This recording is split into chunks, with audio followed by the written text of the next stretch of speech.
recording audio. All right. So, last time. Oh, Cody's gone, but it's okay. Last time, let's see. Y'all were trying to wrap up or learn more information about these murders that had occurred. Fang had a particular interest in management and what was going on there. And so one thing leads to another, and y'all decide to do some searches. So you do a search of the entire carnival, kind of like a body search. You enlist the help of Sayun, the furbog animal tamer, as well as the 4 kids, two guys, 2 girls, to help in this search. And you come up empty-handed. Y'all had rifled through many trailers. You hadn't found anything there either. There was a close call with Saito and the large bugbear gentleman, as Saito was invisible, kind of sneaking around. Some quick acting from Fang and Art via Ruby. You were able to make an escape. Without tipping them off exactly who it was, but they were aware someone was there. The days went on. Y'all decided to set up some watches, and during your watches, you noticed some things here and there. Fang, you went out to the management trailer and watched as Zoomed Off walked up, touched it, kind of froze in time for 20 minutes or so, and then eventually just kind of unfroze and ran away. A couple of panthers stalking as well. Vic finds some information about this older wagon that is being carried around that he may or may not share more about it later. You learn that Clario, the elven acrobat, Chet, the turtle chef, and Brother Justin, the human priest or preacher, didn't comply with the body search, as well as about 2/3 of the roadies. So y'all decided to sneak into their respective areas. You didn't find anything in particular, though Fang did steal a few pages of possible sermon notes. Vic spent a little bit of time at Brother Justin's revival, kind of talking with him, learning that Brother Justin doesn't particularly follow one deity. He's more of a believer in kind of a polytheistic type view of worship, where he worships the god of death when someone dies, the god of life when someone's born, and so on and so forth. There was a number of pieces of iconography that were similar or identical to what Vic worships, the god of death, Jurgle. Let's see. The last day of this of your journey, or second to last day, y'all made it to these series of caves where everyone did this big test run of all of their things that they have to do, setting up tents and doing the trapeze and all of these sorts of things. And y'all did a little bit more investigating, but with that, y'all went to sleep, did your watches, woke up to a new day, and the carnival is just about to head out of the caves for your last day's journey until you reach the outskirts of the city. The expectation is that if you arrive early, you'd head into town the same day. Otherwise, the next morning you would head into town and go meet up with the Raven's Nest, the local Ravens Adventurer Guild. Give a little check-in on your progress. If there are no questions, we start with y'all hopping into your wagon and making way to head down Hope Road.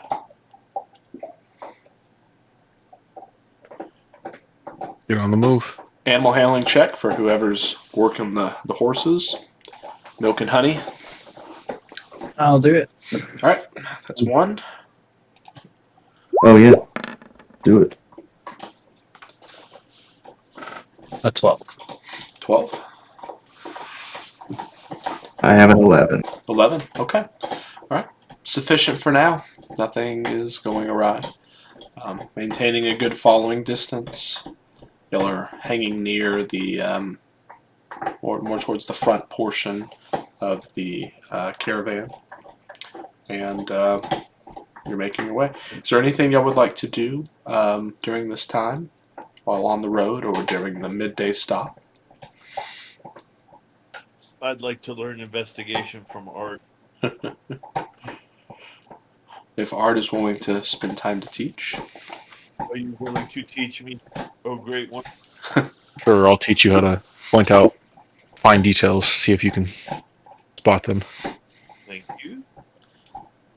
Give me investigation checks for each of you. 23.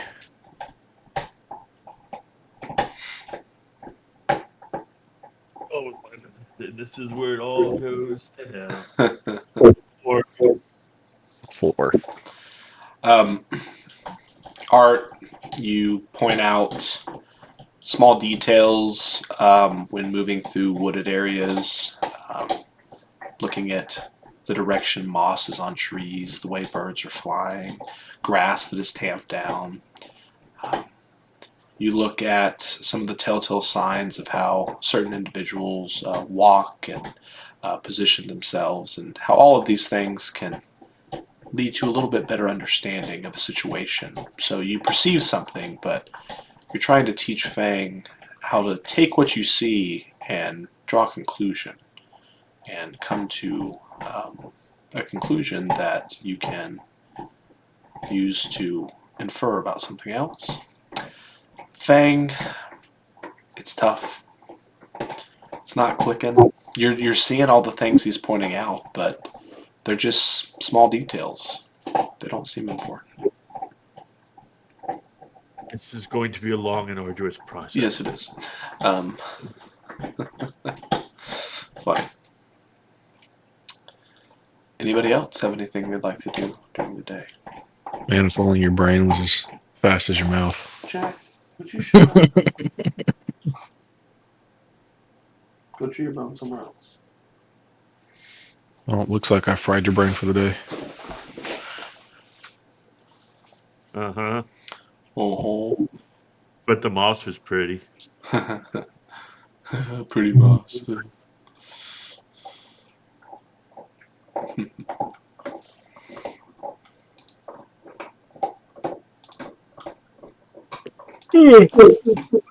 All right, I'm gonna throw some music into the background.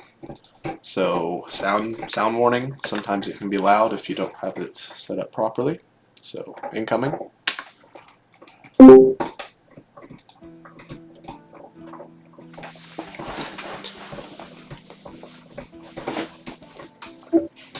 I must have it set up real good. I can't hear it. Yeah. I mean, you can turn it off if you wish, but for the Did video I? playback, I like to have it on. I don't even know how. You right Oh, no, click. it says that. If you right click on the NeroBot's face cam, Yeah. essentially, yeah, you can drag the slider. Okay. It's around midday. Y'all are stopped for 30 minutes, an hour, something like that, so the horses can rest. They can be fed and watered, and the equipment can be checked. The caravan's checked to make sure there's no problems. So you'll have a little bit of time if you would wish to talk to somebody or do anything. I hear the horses moving.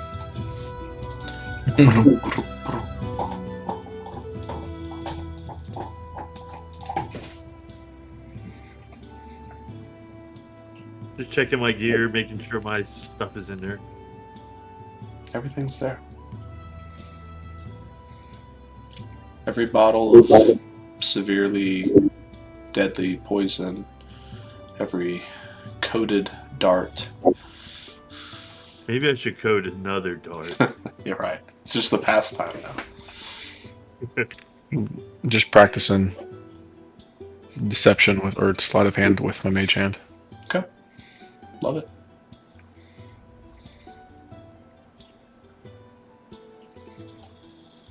Fulgrim, you got anything? Oh, no. Saito? No, not right now. Awesome. Horses watered, fed. Sorry?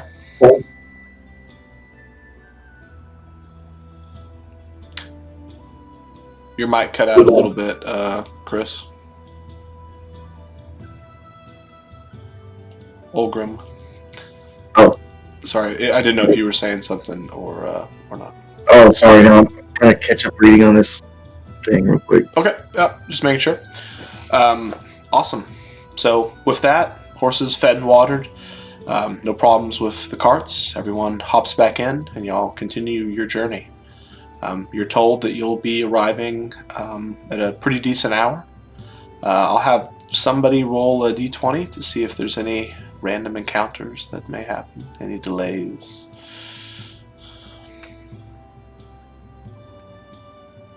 $17. On a 17, you see a number of storms off in the distance, well away from you. Occasional goblin tribe or orc tribe or something similar just on the edge of the forest, maybe in some of the darker areas, but they are not dumb enough to attack a group your size. With that, sun slowly sets, and eventually you arrive at a large, tamped down grassy field. It's sort of a bowl shape where there's kind of a hills just on the side that prevent a lot of the straight line winds from being, kind of blocking them in that area. There's also a number of trees around there as well. It's very lush, very green, very diverse area. All of the carts begin to make a wide circle, and eventually many of them come to a stop. The roadies hop off. They're grabbing tents and pulling them out and pulling stakes and hammers and tools and all the necessary things, trying to work as fast as they can to get the full carnival set up for the shows tomorrow evening and for the next couple of days. So with that, you're welcome if you would like to go into the town. You would then have to come back. Town's about a little less than an hour away. You'd have to go there tomorrow anyway, so up to you. Otherwise, you're free to do what you wish for the evening and the night. Lots of open items. Management, murders. Oh, that kind of open item. Yeah, those kind of open items. So, just... I'd like to head to town and find a tavern and get a drink. Yeah, there are plenty of drinks in the carnival. I want one from town. Okay. Are you going alone? Does anyone want to go to town and get drunk? I remind you still have a duty to protect the carnival. Fine. I just hang around my cart and look for anything suspicious. Okay. Yeah. Perception check.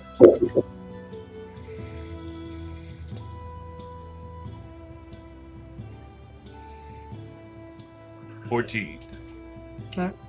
I'll tell you if you see anything. I'll go speak to the Dragonborn. Sure. You head over to the small Dragonborn encampment. There are 3 of them.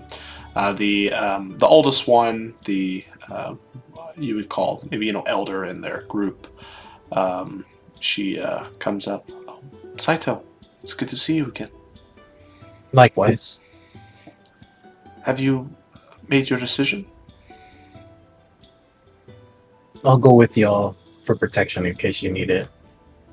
Oh, will you be joining us in Ravnica? We'll see when we get there. Oh, okay. We'll take it. And she nods to the others, and they nod to you. Do you care to join us for dinner tonight? Sure. Please sit down. That's Some benches, they're dragonborn ready. They're nice, solid pieces of metal. They support your weight, your armor. They get you a nice, hearty, warm meal, as well as spirits and other things. All right. Fang's keeping an eye out. Saito's having a bit of camaraderie. What else we got?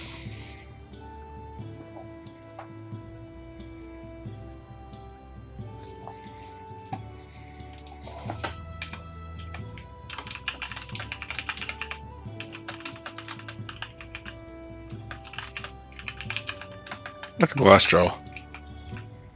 You gonna talk to him? Yeah. Okay. So, how's all that studying and practice going?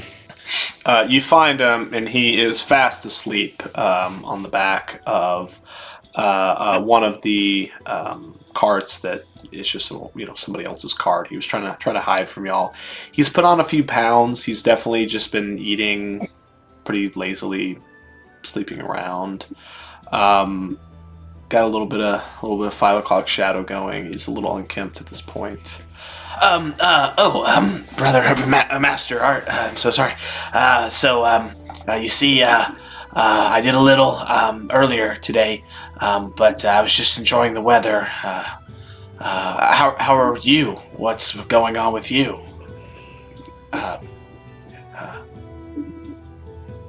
Nothing, just a little disappointed. Oh, it happens to the best of us, right? Right? Well, I don't know. But you don't look like you're too troubled these days. Oh, it's a good life. Joldanog wasn't really for me. People dying, missing a brother.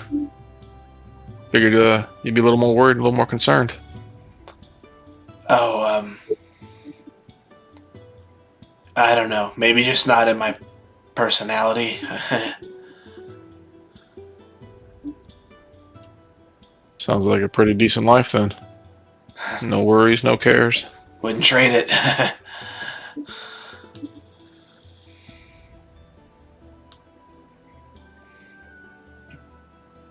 Sure about that? Sounded like you were dying to bring your family back together before, but now you just seems like you don't really care.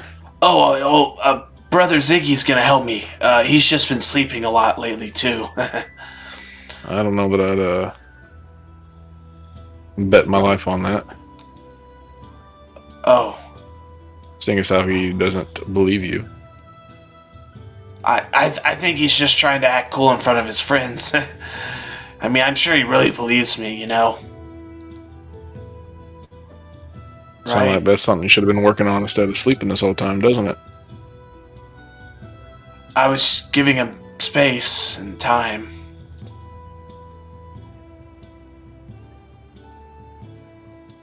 Guess there's still plenty of time on this trip, though, so You're hopefully right. you don't waste it all. You're on right. this Tomorrow, I'm gonna study, practice my basic spells. I might even spar with Master Fang. And then I'll talk to Ziggy, Brother Ziggy, of course. I'm gonna walk off a bit, try to turn a corner, and then try and glance back, see if he lays back down. Yeah, he's standing up or whatever. He's chatting with you. He's shorter, so he's standing on a thing to be kind of eye level. And you go by, and he sees you go around the corner. You see him just go, "Oh, that was close." And he just goes right back to sleep. I'm gonna send my mage hand over there and just slap him, and then just leave. You hear a little grunt, and then okay. On your way back, you pass by the animals and Soon, and she just kind of smiles and nods at you as she's going through the routines. She has this hoop that you would assume would probably be on fire for the show, and she's having the tigers kind of just jump back and forth through it, practicing. I'll just stay back and watch. Okay, yeah. You can tell she's very skilled at what she does, using a lot of verbal sounds like clicks and whistles and hand signs and gestures to communicate and tell these creatures, what she's looking for. Some of the younger ones, you'll see her tossing bits of food to, encourage them, in their trainings. The older ones get a few head pats and small bits of food here and there.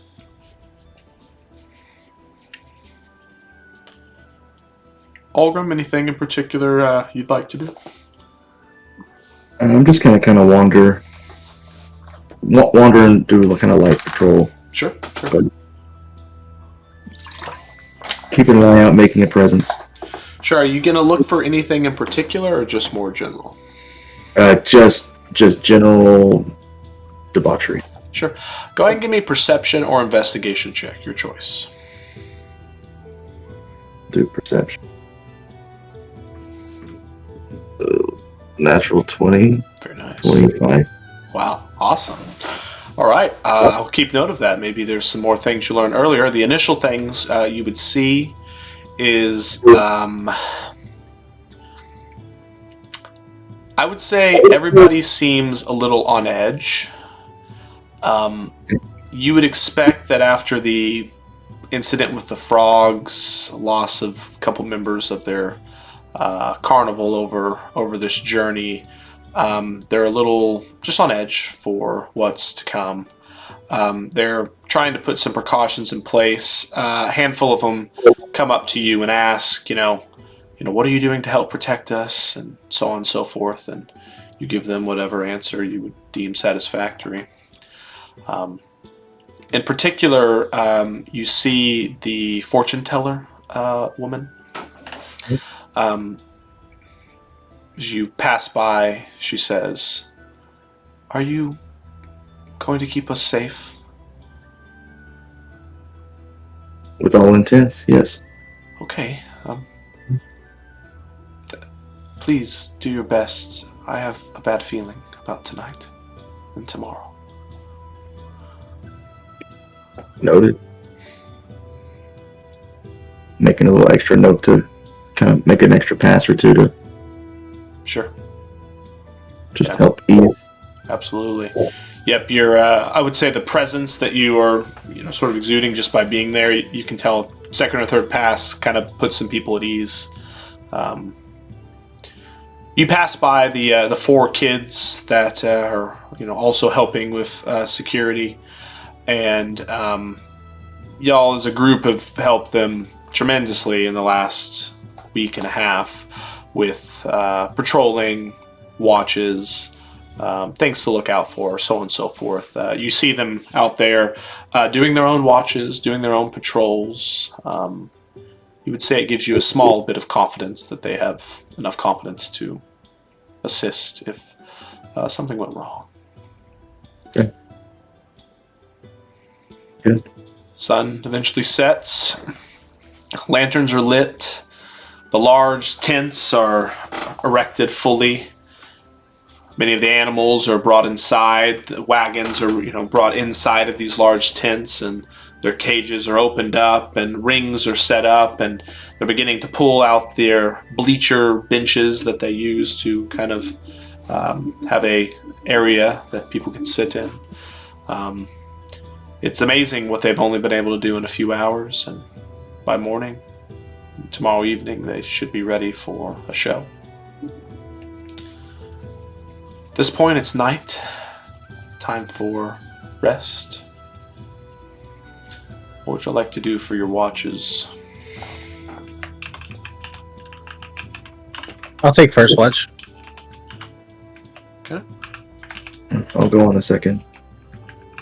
Go last. Third. Are you coordinating with the kids? I mean, sure, we can probably split a couple of them up for a couple of watches. All right, so first watch we got who? Me. Saito, and you want one of the kids as well? Yeah, I'll take one of the kids with me. Okay, got a preference? Nah, whichever one wants to go with me. All right, you get Cumby.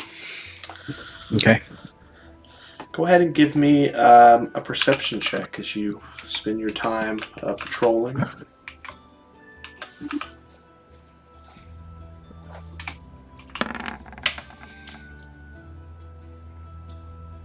Better than mine. 14. Sheesh. All right. Saito, the only thing you would notice is most of the crew is staying up pretty late trying to get this circus carnival set up. But eventually, near the end of your watch, most have gone off to sleep. However, you do see the head roadie, Jonesy, sort of the leader of them. He kind of manages them. You see him kind of sneaking around a bit at night, and he eventually ends up inside of the old dilapidated trailer that you saw Vic was very interested in. Okay. I'll walk over there and peek in and see what I see. Okay. There's a window, but it's completely covered with a drape inside, small curtain. Would you like to listen? Yeah, I'll listen in. Okay. See if I hear anything of note. Sure. Give me another perception check. Would you have Cumby assist you, or would you have him patrolling during this time? Yeah, I'll have Cumby assist. Okay. Sure. Go ahead and get advantage.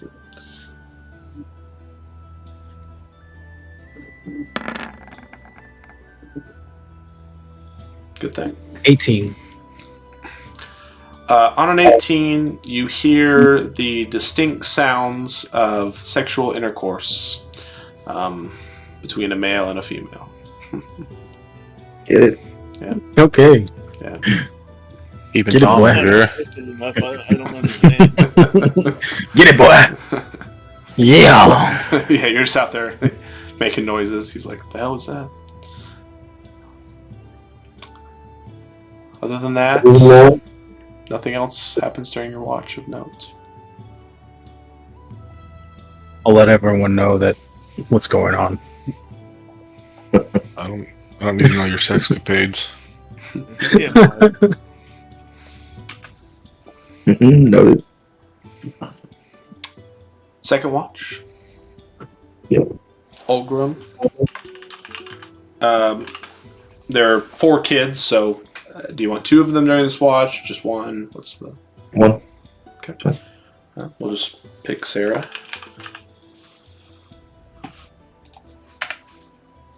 And that gives me an 18. 18. Got a 15. As you're walking around, eventually you see a woman you recognize from the carnival, though you're not sure what her position is. Peek her head out of that trailer and kind of scamper off down to one of the other trailers. You also see Jonesy peek his head out and look around and scamper off the other direction. Trailer gets closed up, and there's nothing else of note during your watch. Okay. Third watch. Art. Well, Alright, you get Billy and Nymphadora And me. and Fang. Well, yeah, y'all are just everybody during that watch, huh? 11.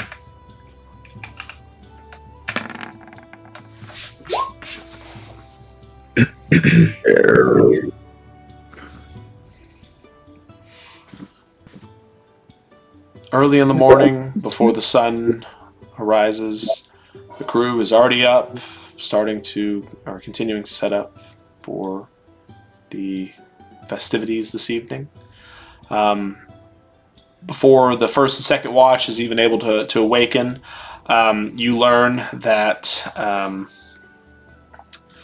Zoomed Off kind of comes over and tells y'all that about an hour past first light, he'll be taking a small group into town. Y'all will be coming with him, and he will be doing a little marketing campaign.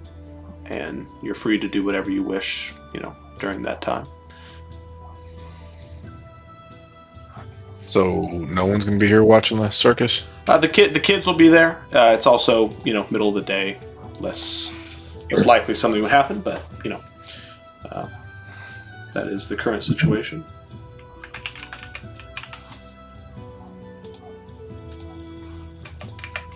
You got it.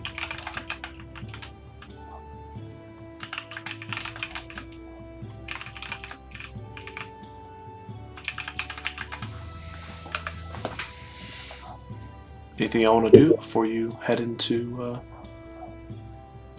town? Mm-mm.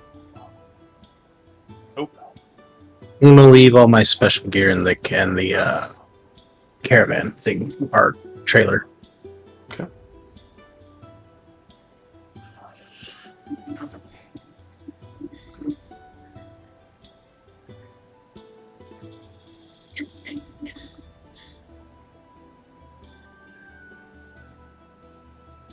A little bit of time goes by. Small group is put together. Some of the bards, a few of the acrobats.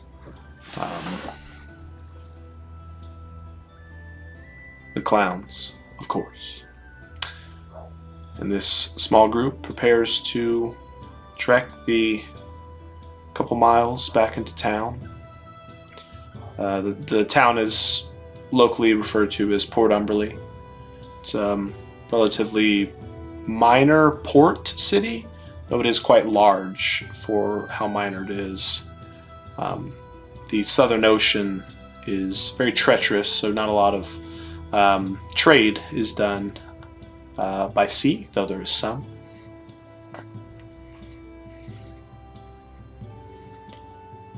All set off and begin to head into town. Eventually you leave the grasslands that you've been in for the past couple of weeks and start to hit a lot more trees. It is a very humid, very tropical-esque climate. The city itself is on a hill or off of sheer cliffs, a couple hundred feet high.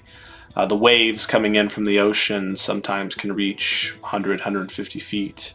So it's very important to be this high off of the water. There's a large exterior wall, just like all cities within Leflin, that protects it from outside attacks, such as goblins, orcs, the likes.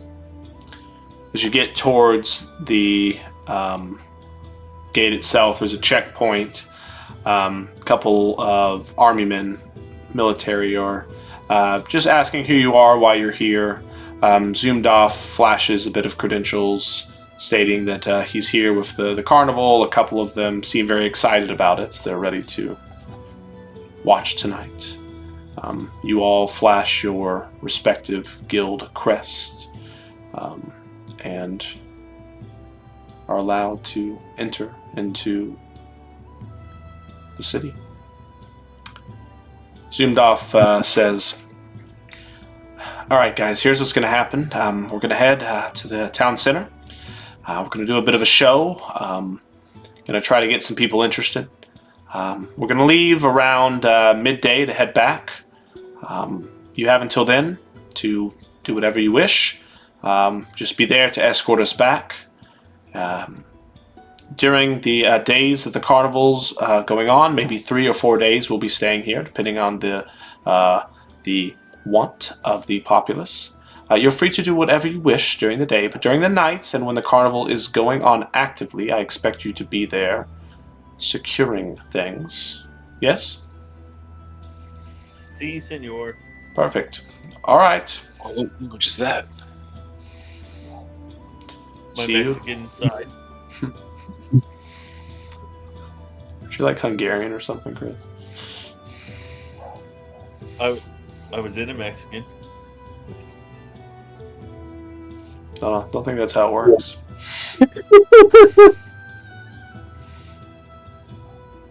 Been there, done that, buddy. Been there, done that. All right, y'all are in the town of Port Umberley.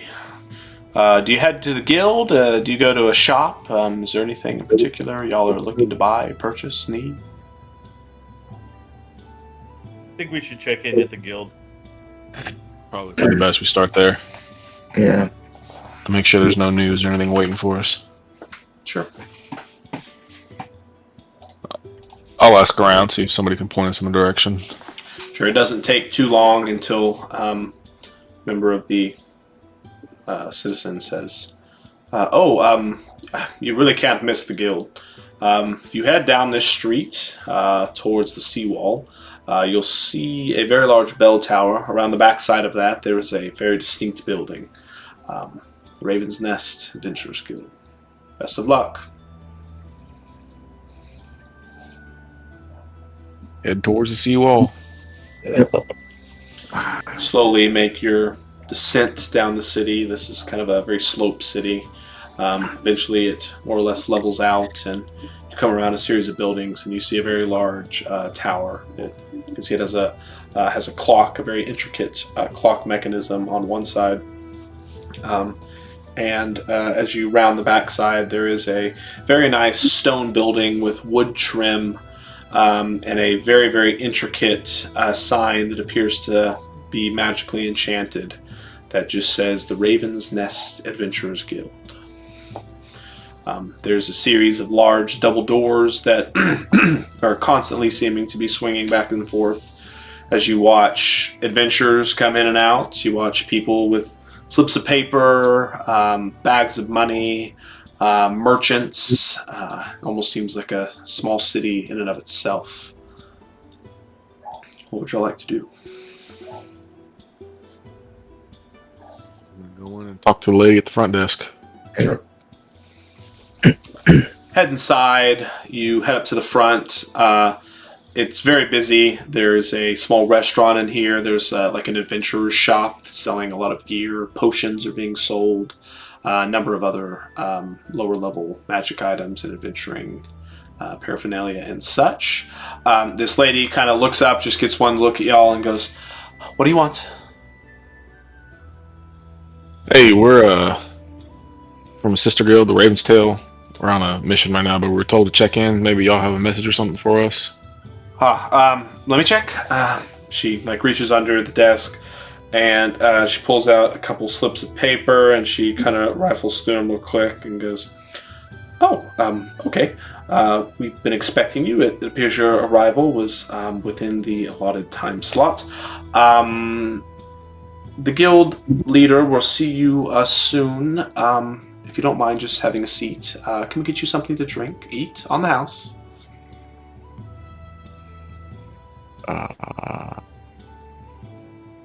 I'm pretty good right now. It's a little early for a drink, so I think I'll just You should wait. tell that to the rest of them. You kind of look over and there's a bunch of just absolutely plastered guys at 8:30 in the morning. She heads off. As you look around, you see, just to kind of power scale things, you see people that are probably level 10, level 12. Numerous people that are, first, second level, much less skilled than y'all in particular. There's a lot going on. It's a very busy place. It's very early in the morning. You see the job board if y'all kind of go and just take a brief glance at it. There would be a number of jobs for a particular mushroom or leaf or plant or a particular type of fish that they would like to have procured. A lot of them are listed as, X number of silver, X number of gold per this, per pound, per piece, per whatever. There's a number of jobs that are particular to things maybe less adventure-y. These appear to be introductory jobs. There's quite a few of them up there. The get my cat out of a tree type of jobs that you might expect. There's also a handful of jobs that seem a little bit more dangerous that are listed up there. Entering a goblin's cave, retrieving an item from a like a bandit or something of that nature. Most of y'all have done things of this nature. Upstairs, you can see there's sort of a VIP exclusive adventurers area, which has its own job board as well. Y'all are not allowed up there at the moment, but maybe one day. 15 minutes go by, and a young woman comes up to you. Are you gentlemen from the Raven's Tail Guild? Why, yes, we are. Oh, perfect. If you could just come with me. Walks you around the back of the counter, down a series of hallways. Each of you are smart enough to know that this building is highly enchanted. You're taking turns in directions that don't spatially make any sense. You should be underground. You should be back in the room you were just in. It appears that there is a very interesting type of, let's call it, maze type enchantment placed on the building. Something that Ashland in particular would be familiar with if he was here.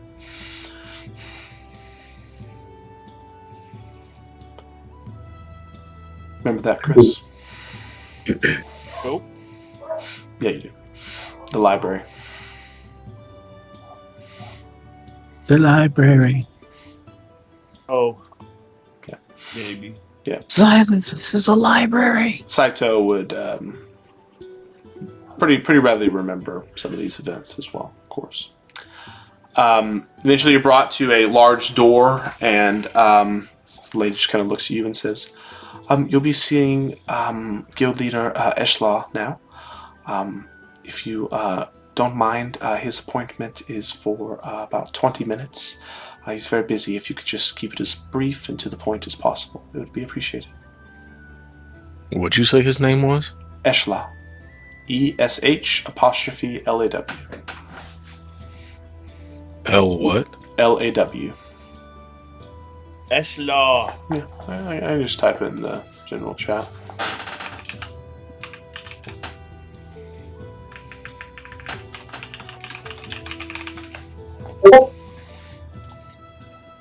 And I'm not sure if we're in trouble or we're pretty high up there, but I did not expect to come see this guild leader.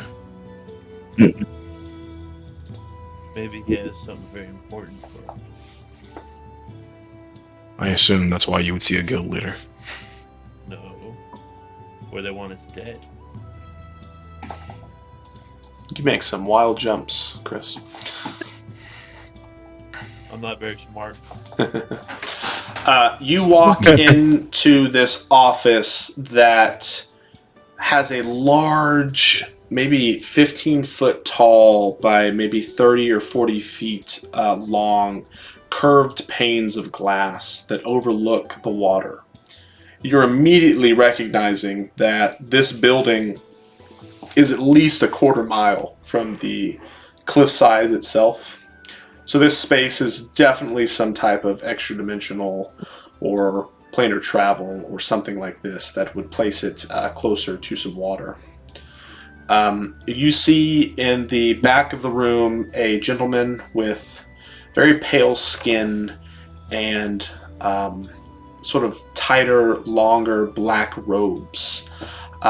You see he has a intricate-looking tome in his hand as he's kind of thumbing through it, and sitting on his desk is this very eerie candle lantern, just kind of sitting there, appearing to light up the room.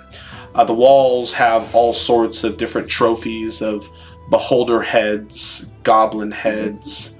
It has a large head of what many of you would believe to be a dragon, though most of you would have never seen one.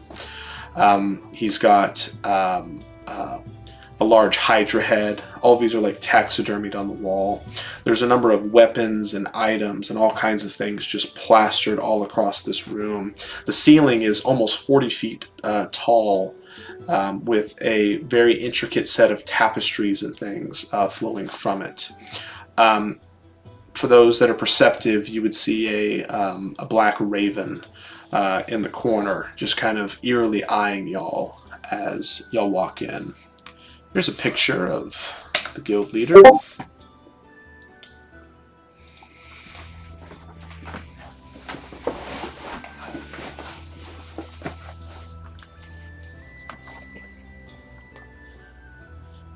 He turns around and acknowledges that you were here, and you see him begin to kind of walk around his desk, and as he moves so that you can see his feet, you notice that they're not moving, and he's just hovering ever so slightly off the ground towards you.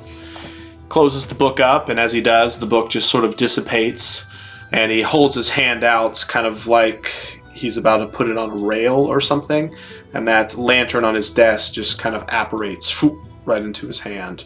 The crow comes down, lands on his arm, kind of makes his way up from one shoulder to the other, down the other side to his lantern hand.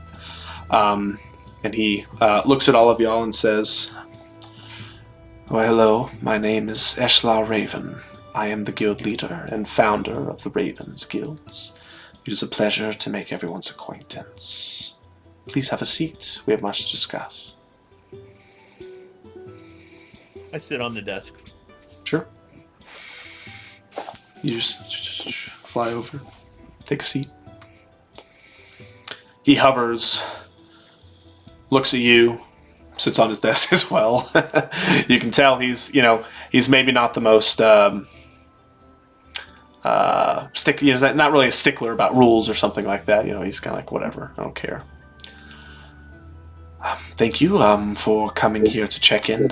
Is there any update on your mission? I shall tell little Shinny exactly what you're up to. Well, we've lost 2 people already. Could have been worse. One, maybe not so much our fault since things hadn't started yet. One definitely was on our watch. As you're talking, that tome that you saw him have earlier appears on his desk right behind him. It opens up, and there's a font of ink and a quill that is just in midair writing everything you're saying. Please continue. The one that happened on our watch was a member of the circus who had some kind of alteration enhancement stitched into their skin, changing his appearance. Interesting. He had a clean slash right through his throat, middle of the night. We looked around the circus and interviewed such people and haven't found any clues on who the culprit is. I see. Very interesting magic indeed. Should it be performed by those with faint hearts? And the other? The night before we started, some frog species attacked mid-performance. They grabbed some performer and pulled her away through these puddles they used as teleportation gates. We dispatched the few that stayed, chased for a bit, but lost all trails.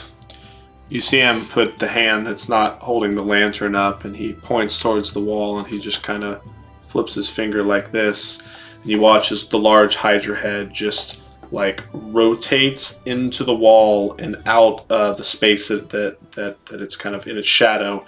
You see the head of one of those froghemoth with the little eyeball stalks that y'all had fought, and he says, "Is this the creature you're referring to?" Yeah, we've actually fought 2 of those recently. Very deadly indeed. Gave me quite some trouble in my youth.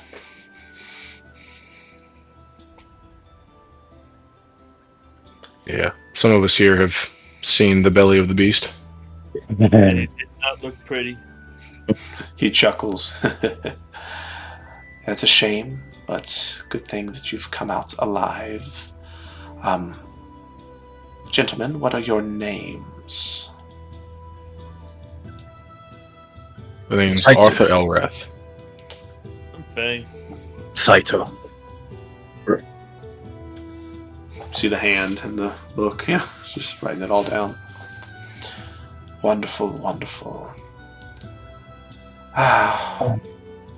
Well, I have been told that the Carnival in particular is interested in having a portal to Ravnica open. I will be the one assisting in this endeavor, and I'm looking for a group to help me to ensure that nothing unwanted makes it from Ravnica into this plane. You talking about like helping you stabilize the portal, or like fighting No, back no. anything trying to come through? There will certainly be denizens just waiting for an opportunity to wreak havoc here. I'll be able to keep the strong ones back. Their presences are very, well, obvious. The little ones will sneak through. That's where you come in. There'll be rewards, of course. No pro bono work in my guild. I mean, if the headmaster is asking for our help, I guess we can't very easily turn that down, now can we? You're all too kind. The portal will be open this evening at the stroke of midnight, off in the woods just north of here. Just meet back around 10 p.m. or so at the north gate, and we'll make our way. I'll work everything out with management and little zoomed off. Sounds good to me. We'll escort our little friends over here with us.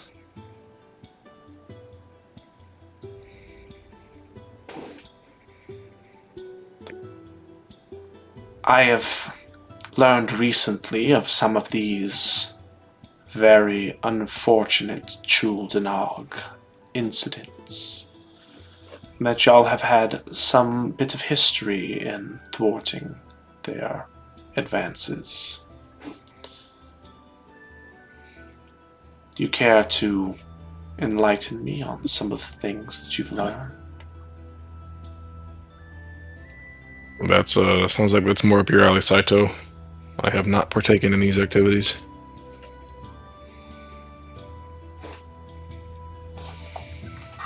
Well, we know they're a radical group trying to bring back some sort of,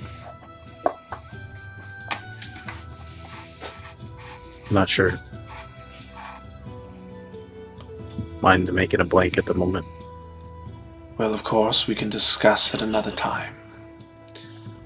They're There's- trying to bring a dead army to take over everything. The rumors are true, then. From what I hear. As much as I'm a friend and in favor of shadows and occult, I prefer to keep the dead dead. Wouldn't you agree? Me? Oh, well. Shoot. Now there's a few other things of importance that I believe might need to be discussed. The areas that we occupy within the Kingdom of Leflin have, at one point in time in the past, been divvied up between the Lycans and the vampires.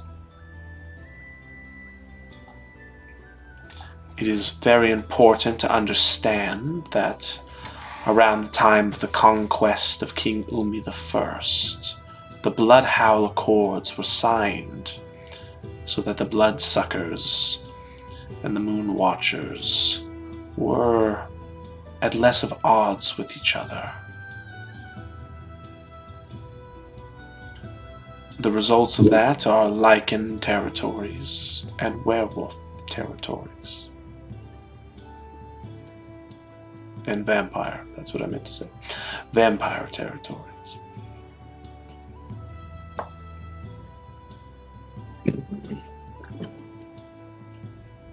So Maybe. you think these accords are breaking down or something? Oh, they have been tested many times over the centuries. Around times such as these, though, they are strained the most. Just be careful. Do not enter into any places of business of lichens or vampires without first understanding what you could be walking into. It could get I see, dangerous. guys. I told you we shouldn't have joined that other group. Right. Yeah, but those kids are from that other group. That's true. Less and less. Mm. You know anything about this Dark Horse Guild? Yep. I don't know his guild, of course. He's been troublesome at times. Though let the vampires be vampires, is what I say. It's just He's got their some of his nature. kids in this circus with us. That's not a crime in and of itself, but he's very devious. I would keep a close eye on them.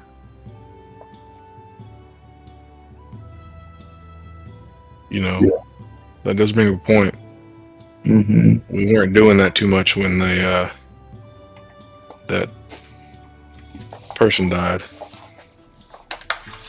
And he did pass away on their watch. So who knows what happened.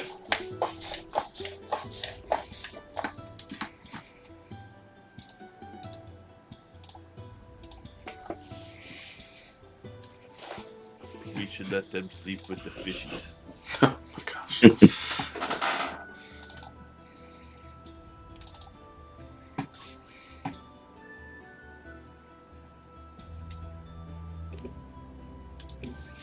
Seems like we need to keep a better eye on these youngins.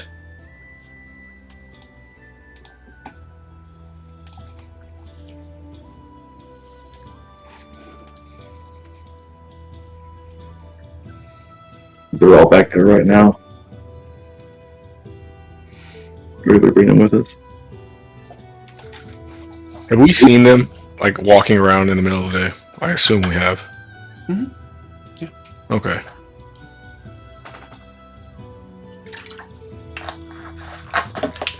Yeah, you have, not to be definitive, but you have zero evidence to suggest that they are vampires.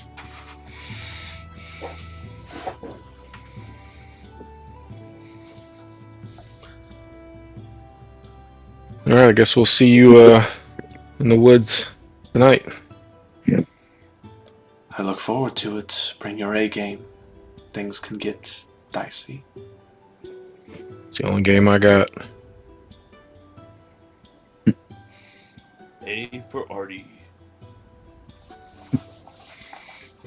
Fang's bringing his F game. But I guess you only.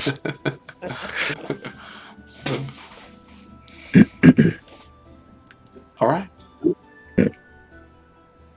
Well, while we're here, before we leave at least, definitely would like to swing by and pick up some potions. Absolutely. What That you would interested be in? Hmm? What you interested in particular? Just health potions. I don't. Sure. I believe basic health potions are 50 gold. Can I go ahead and pick up 4 of those? If that's available? You can pick up as many as you like. They have a surplus of these sorts of things. Sure. Okay. Well, then I'll just go ahead and take 5 then. Okay. For Absolutely. 250. Anybody else have anything they're interested in?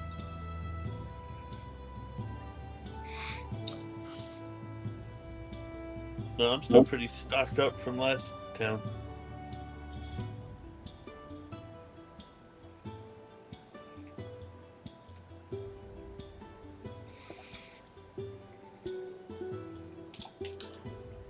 Just a note from a kind of mechanical standpoint. you'll have the opportunity to just buy things from town that you wish to purchase, over the next few days, and in between sessions, from this week to next week or whenever, you can all decide kind of what you want to buy. Just let me know during the session or send me a text or DM on here, and so we don't have to waste time with that sort of thing unless there needs to be a discussion. So just FYI. But if you want to buy anything now, just let me know. You can do it now.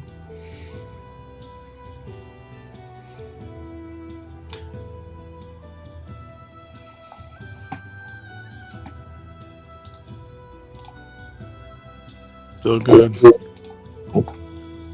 Thank you much. All right. Y'all have a few hours if you would like to do anything in particular. You could head back to the carnival and just arrive back at noon, because at noon you gotta kind of take them back, the zoomed off and the crew, escort them back, or whatever you wish to do. Just let me know. Yeah. That's it.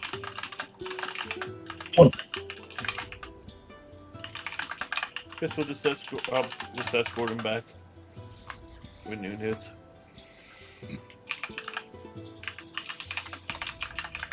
Okay. I would like to go to a bookstore and buy a book because these long rides are getting boring as hell. Absolutely.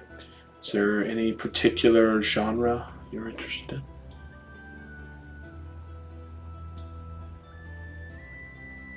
Yeah, I want a history book on these. I don't remember what he said. Moonblood, Moonbite, Bloodbite, something accords. I'll write it in here. The Blood Hell. I was halfway there. Yeah, close enough. Absolutely.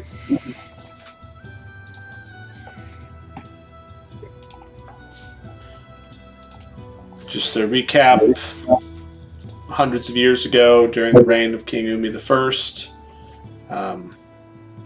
there was no Leflin, no country, right? Obviously, right before that, there were Lycans, there were vampires, and they, for whatever reason, were at odds with one another.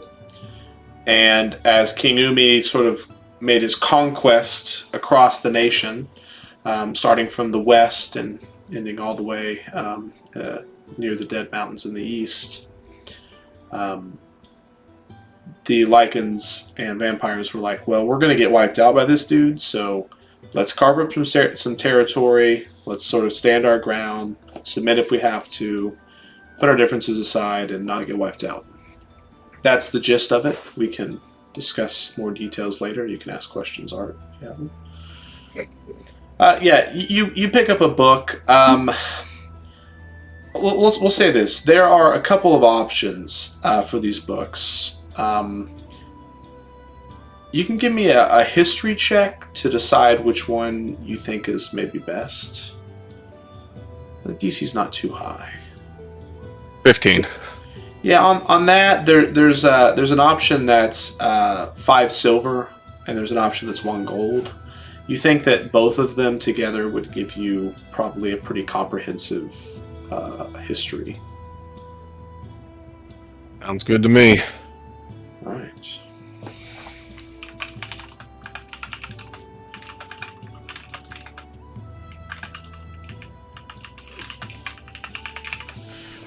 You immediately learn that the territory you're currently in is Lycan territory.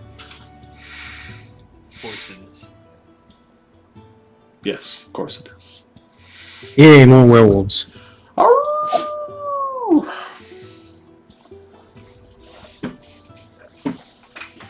Those are fun.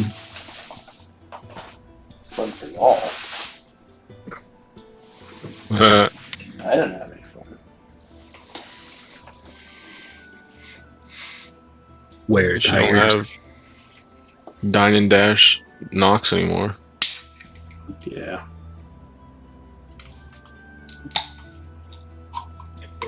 I would You say did. I'm sad, but I'm not.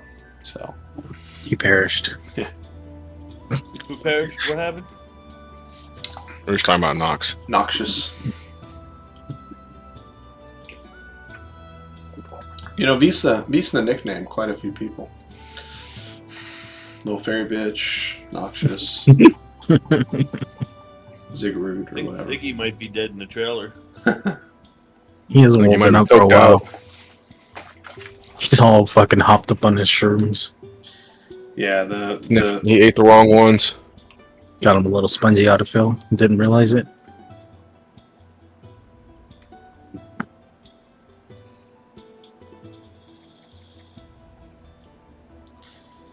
let's see here. How about that? Welcome back. Oh, thank you. No. Alright.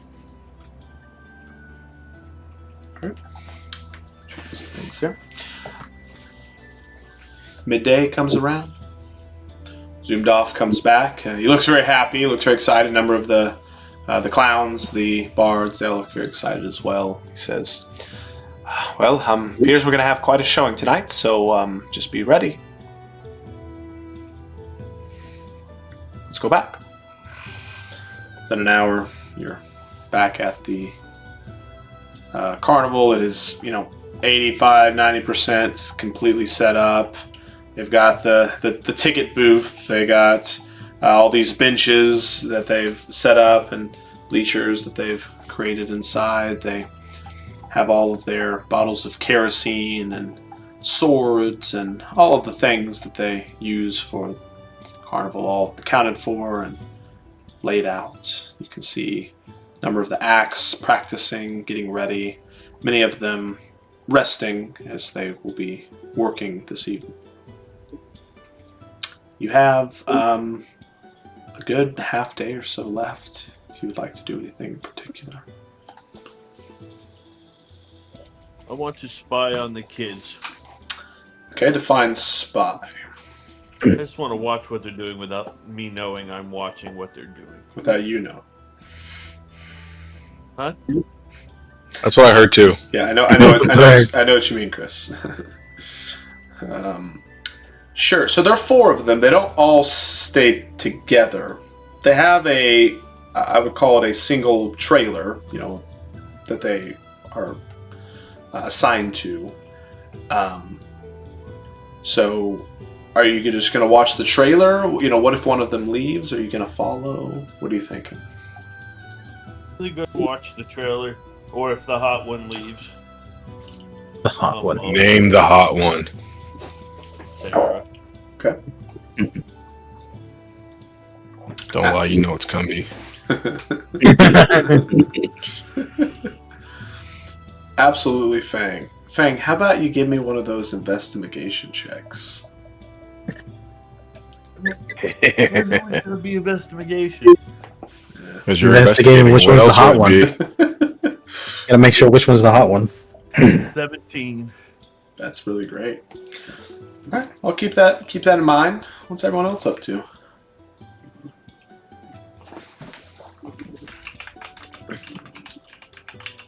I'll go talk with the Dragonborn and inform them what's gonna go down. Yeah, you lay out the plan that you've been told. I would say just as kind of a note, the Dragonborns aren't expected to just jump into the middle of some fight that is going to happen. The denizens come out, the party fights the denizens, and then it's stabilized, and then the portal would be complete, and y'all could jump into it for those wishing to return home. You inform them of all that, and they're very excited, very happy. You can see the looks on their faces just change ever so slightly with them realizing that by the stroke of midnight they might be back home.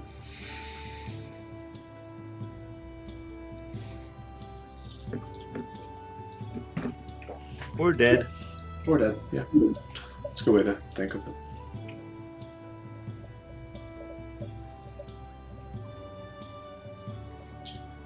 Fang, a couple hours after you start watching the trailer, you see the two girls, Sarah and Fedora, come out, and They start patrolling as a pair, just kind of walking around. They go out of your sight eventually.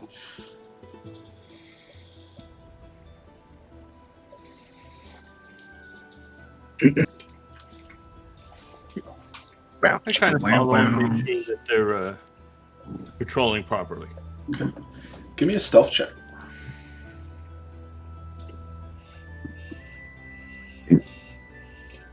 $28. Very nice. On a 28, you followed them pretty intently for about 30 minutes or so. It appears that they're not too concerned with patrolling. You just kind of hear them chatting. You don't quite get close enough to hear what they're chatting about, but number of people that they walk by would obviously hear them, so they don't appear to be chatting about anything too secretive. And eventually they head back to the trailer and they go inside. The Cumby and Billy come out and a brief conversation, and then they go patrolling as well.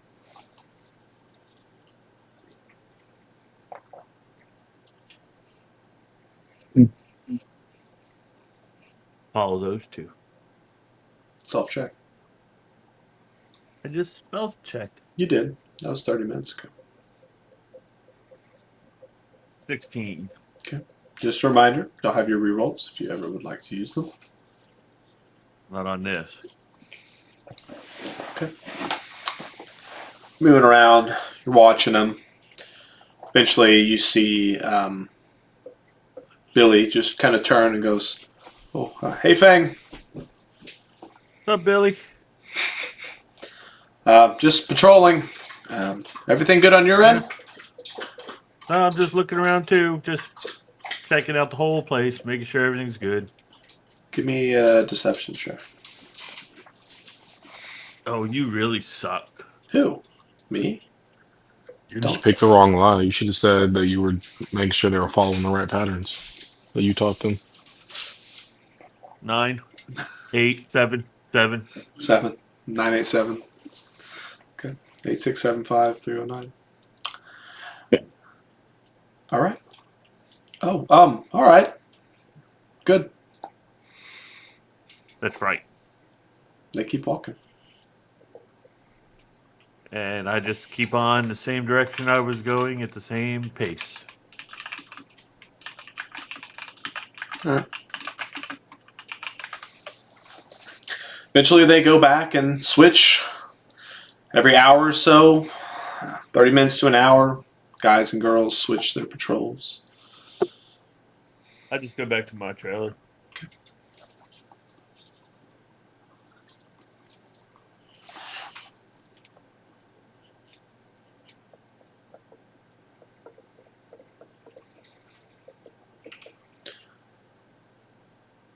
Eventually, the two girls begin to make a patrol, and they pass in front of your trailer. I would say, Fang, what's your passive perception? 13. Yeah, that's enough. You would notice that Nymphadora would have these very ornate, colorful feathers that she's kind of placed within her hair. And you haven't really seen any of the kids having any wardrobe changes. So it just kind of stands out.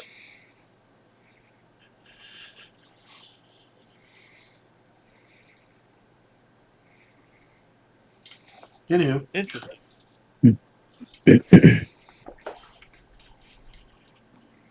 Ask her where she got the feathers from. They look cute. Okay.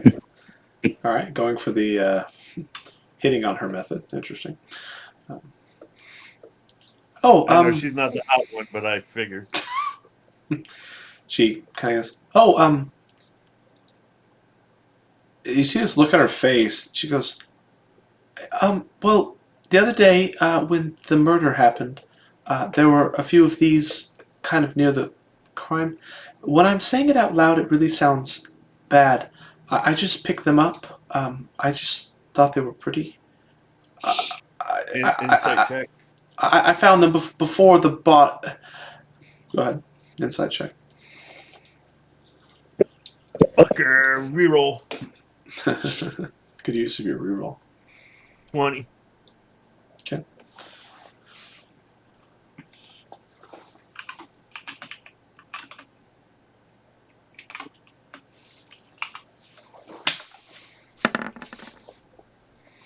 $22. He's a bitch. You don't know what that was for. She seems genuine. Yeah, of course he does. Oh, really? She starts to pull them out. I just found them. I'm so sorry. Have I done something wrong? No, I just thought you looked pretty. Oh, okay.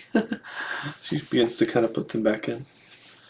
Sarah's like, Nymphadora, that could have been related to the murder. Good old Nymphador Tonks. Now that you get a pretty good look at those feathers, they look very similar to the clowns.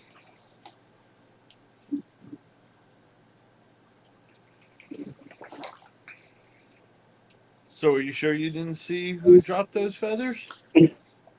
No, they were.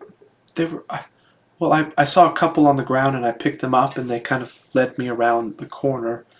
And there was a few more, and next thing I knew, I saw Sayun on the ground. She was. Well, then she screamed.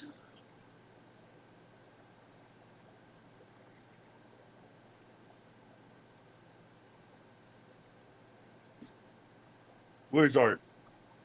Are you anywhere near me, Art? Not anymore. I was at the trailer. You're the smart one. I'm not smart enough to decipher this. I don't know if I classify myself as the smart one, I'm an 8. but it also feels like this should be pretty obvious where you should start looking next. Yeah, I think she killed him and put the feathers in her hair to prove that she killed him. Yes, that's exactly where that pointed.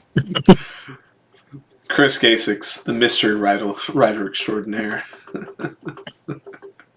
You Uh, definitely are all brawn and no brain, I can tell. Yup. Can you show me exactly where you got these from? well, The floor, it was like 16 days back that way. You wanted to go all the way over there? Yep. okay. All right, you travel for 16 days. Okay, so they look like the feathers from the clowns. Just a visual, quick glance. They have the same colors and size. Yeah.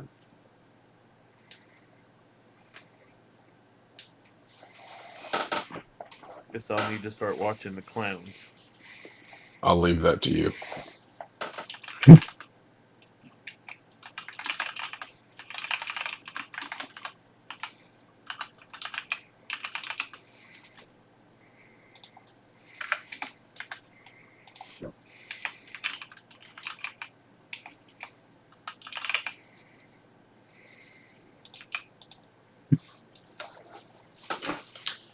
Anything else? You'll have quite a bit of time until. I go look for Art. I'm literally standing right fucking here. What are you looking for? We need to find out what the fuck's going on with these clowns if she stole all the feathers after the murder. And I know you love clowns.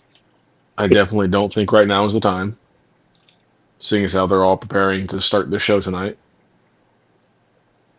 Okay, we'll just keep it in mind for when the shows are over. Or, better idea, while they're performing their show, you could look around. See, that's why I needed to come to you. You didn't need to come Okay. to me. You were already here with me. You called me over once. I hadn't left. There was no need to call me again. Art. Don't Keep be this up. facetious. Then that wolf's gonna get you. What wolf? The one you keep crying about. Little boy. I'll find him.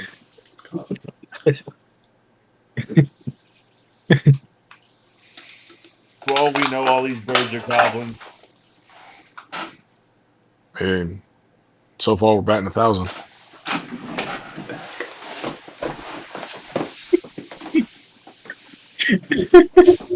Although neither you nor I have any way to verify that statement. Nope. We made the DM quit. God damn, that's a lot of fucking cards. I It's was not that looking many. at the cards.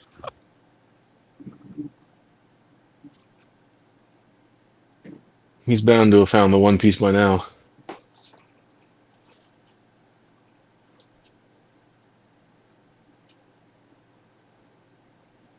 How many clowns were there? I have no idea what you just said. You broke up. How many clowns were there? Half a dozen? I don't know. I tend not to pay attention to them. They creep me out. Fucking birds and clowns, two things I'm not fond of. And they fucking put them together. Just my luck. I think you like them more than you want to admit.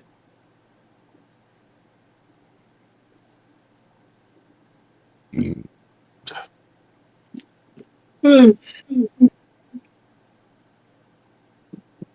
don't know. I'm getting kind of hungry. You think Turtle Boy's got some food ready for us? Who? Turtle Boy. Oh yeah. I don't. You know, Probably. chef de cuisine of the carnival. Yep. I'm real bad with names, so He's the Ted Bundy of the carnival.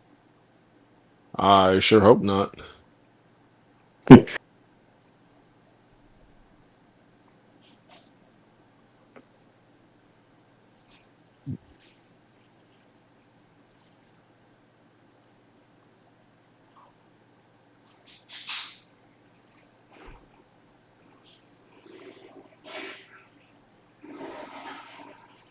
Good evening, Paul. Oh, Hey, welcome in. Are you telling him he's gonna have a good evening? Are you asking if he had one? I said good evening. Exactly. Are you asking? Are you telling him it will be a good evening? I don't know. It depends. It was a good evening. Watched my grandson play. How was it? Good play. Fun. Yeah.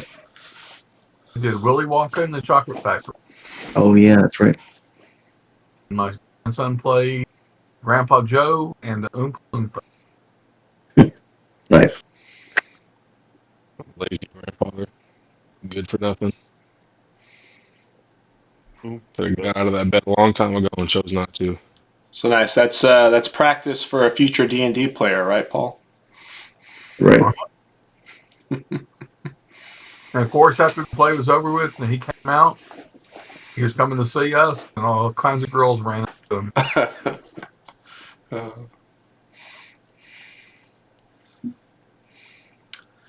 All right, to catch you up, Paul. Y'all made it to the outskirts of the city that the carnival will be performing at, and went into town. And if you look in the general chat, there's a picture of the guild, the leader of the entire Ravens Guild, Eshlaw. And he's just saying, tonight, about 10 o'clock to midnight or so, you're going to help him. He's going to open up a portal to the plane of Ravnica, where the Black Dragonborns will be able to return home, and y'all are just sort of making sure nothing gets out. At the moment, they're investigating some things within the carnival. I think you were present for that a second ago.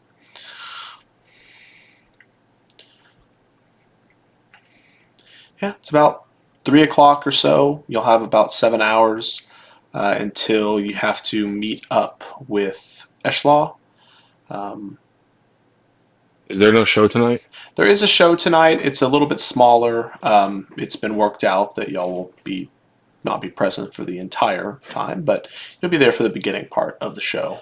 So What was that? He got a little My wet. bottle launched some stuff out when I closed the lid. I just saw him shoot himself in the face. yeah, magic missile. Waterfall. The night the waterbenders attacked. And on that night, the waterbenders attacked. Right. Y'all got anything y'all want to do? Any questions, interrogations? No, I'm Nope. just gonna wait until the carnival and get ready for night. You don't want to go down a rabbit hole for another couple hours? Nope. No. Nope. Okay. What a shame. Start Eventually, collapsing rabbit holes. y'all are in Alice's Wonderland at this point. I'm about to blast my way out. Started blasting. Blow, blow, blow. Within a few hours, people start to pour in. The little mini games are set up outside of the main tents, which are still closed off, and people are paying their couple of coppers or silvers, respectively, to enter in. You see a number of families with small kids, a lot of people of all kinds of different walks of life entering in. As everyone's coming in, the kids have been set up to check everyone to make sure nobody's carrying any weapons or things that they deem unnecessary for being inside of the carnival. A few things are confiscated there, been told that they'll be returned to them later, and they're appearing to run a pretty good security detail at the moment. You'll have a few hours until the time that you have to meet Eshla at the North Gate. But up until the time you have to leave, there's really no issues or problems that you can directly see. If there's nothing in particular you would like to do when the carnival starts, you can grab the Dragonborns and head to the North Gate of Port Umberley. All right. We grab them and head to the gate. All right. At this point in time, it is dark outside. So just a note, if you don't have dark vision, might be a good idea to cast it or have some item that can assist with that. I look into the sky.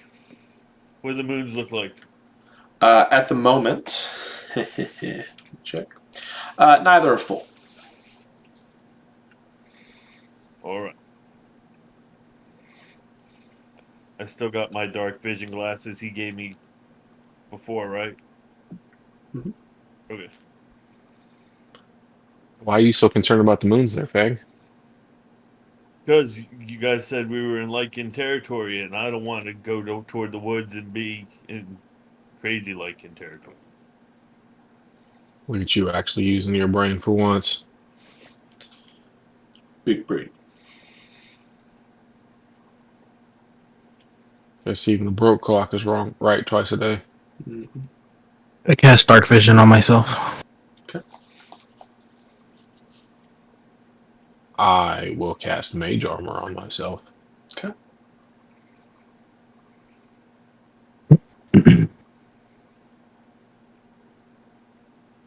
Katima, the female dragonborn, comes up to you, Saito. I'm so excited it's finally time. It's not far, right? Shouldn't be, no. Oh, wonderful. I'm just so excited. And the other two kind of nod in agreement. Thank you for helping us. You're welcome. You make it to the north gates, and you see. Let's see if I can get a good picture of it. Who cares? I'll do it in here.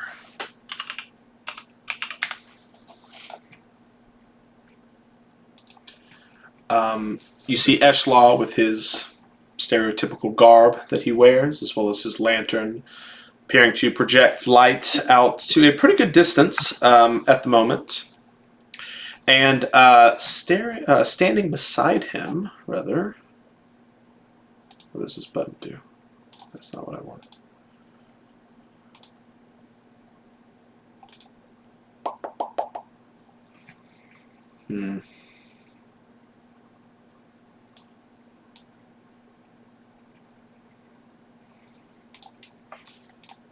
Standing beside him, you would see this creature.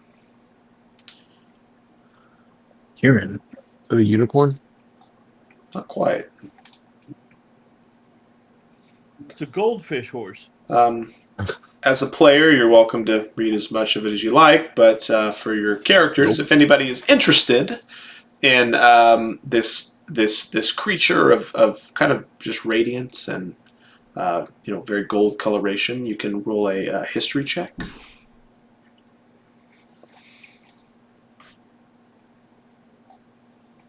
I'll run a history check. All right.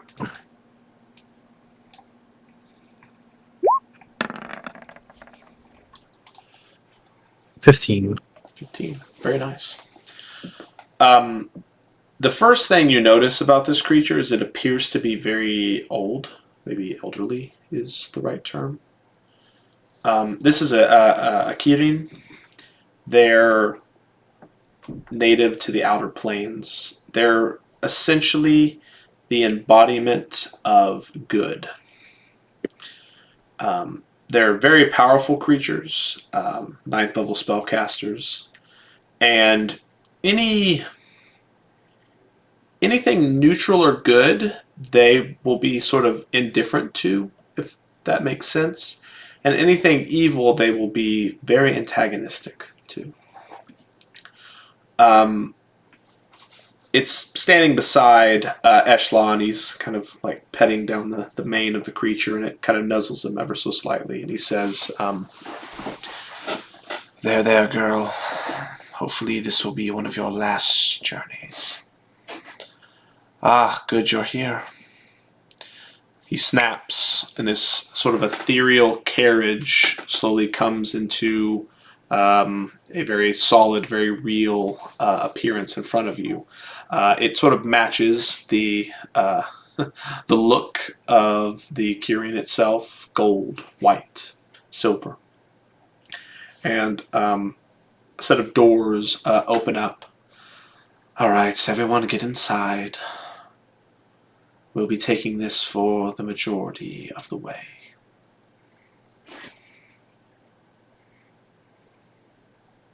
Saito, are you like going with them, or are you just like helping them cross? Like, this is where you're from, ain't it? Yeah. Think I'll go with them.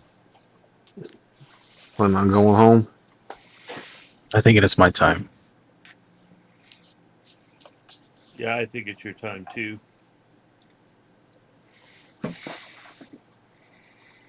Well, I guess I didn't know you that long, but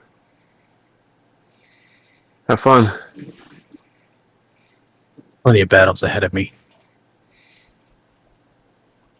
Sure, Let's that's find true for us Jace. all. We must find Jace. Yeah, I don't know who that is, but good luck, I guess. All right, so we're not going to the portal, right? We're going to it. We're not going through it. Correct. This is We're correct. trying to keep the evil creatures that come out from getting out further. To get out less. Yes. Okay. Open So- a can of whoop ass. Well, BS. As y'all hop inside the carriage, you can slowly feel it floating in the air and beginning to move. Those that might be looking out the side windows in the carriage would see a soft radiance is shed across the dark, dark forest as y'all travel just above it. There's the occasional set of eyes or small creature that comes into view of the light, and it looks at the Kirin and y'all in a sense of awe, as if it's seen an angel, so to speak. You notice that you're gone pretty far at this point. You're not sure the exact distance. You move pretty deep into some woods, and eventually the carriage comes and kind of sits itself on the ground. The doors open up, and Eshla says, now, old one, please. I only ask this of you. You can see him talking to the Kirin. All right, fine, fine. He hovers over to y'all. It appears that my old friend is not capable of carrying us much further. We'll have to walk the remainder of the way. Good thing we're close.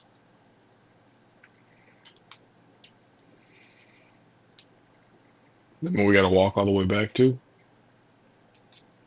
I'll handle that differently. One thing at a time. Of course. All right.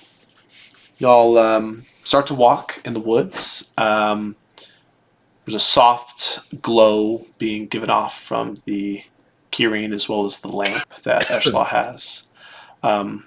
It's very soft. It's not a bright light at all.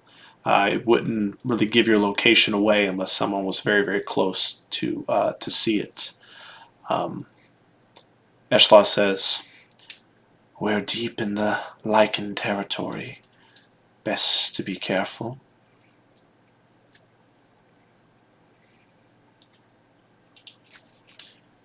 Anybody taking any more precautions? I'm keeping an extra eye peeled, Okay, perception, and please. I'm gonna fly at about 10 feet. Where'd you get an extra eye from? I had to Gotta watch I that had to guy. forget. And why'd you have to peel it? 10. 10. Okay. Noted.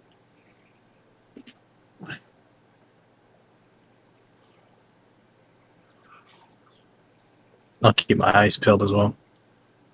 Perception, Saito.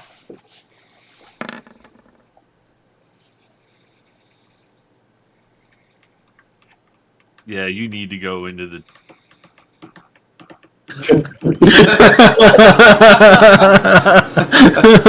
4.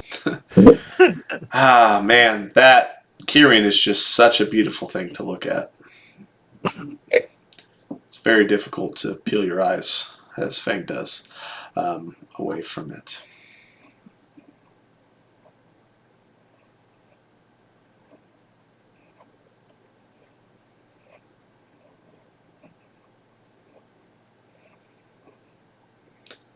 About 15 minutes goes by, and you can see a soft glow of light not too far away in the trees. It would be best to avoid any contact. Let's go around.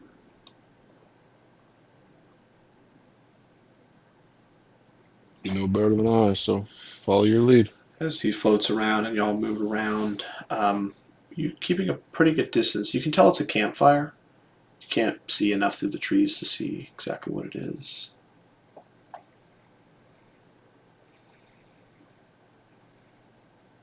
If no one investigates it further, then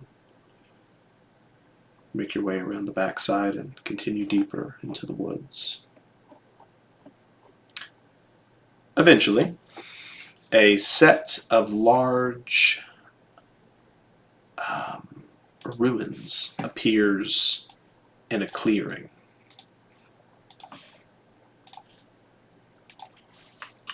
The fuck is that? Stonehenge. With a big hole in it. What the hell is a Stonehenge? It's henge, not hinge. There was definitely a door on those things. What are you talking about? There used to be. What is this conspiracy That's theory why there's time? hinges.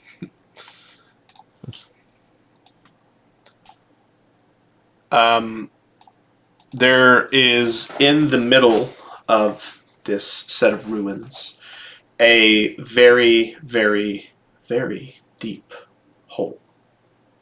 I'm sure y'all can tell from the map. Just like Fang's mom. Hey! Go.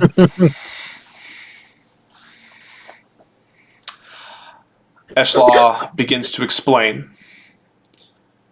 I will be hovering just above this chasm.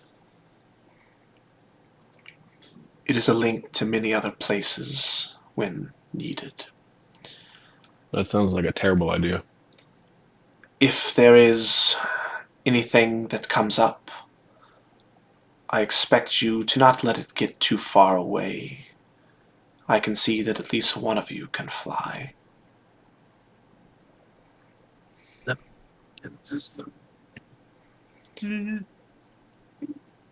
Every Like, so often. in theory, Go ahead. these things are like, from a different plane of existence, so they'd be pretty rare, right?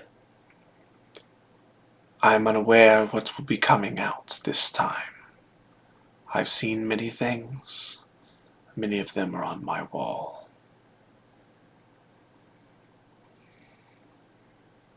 Too bad I don't have a wall to hang anything on. In Pretty due cool. time, you drow will live a very long time. Even half-bloods.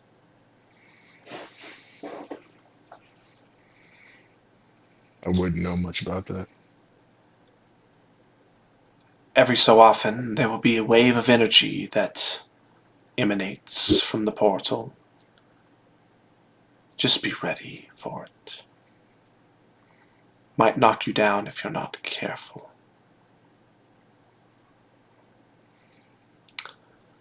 So, mechanically, Eshlaw will be right here.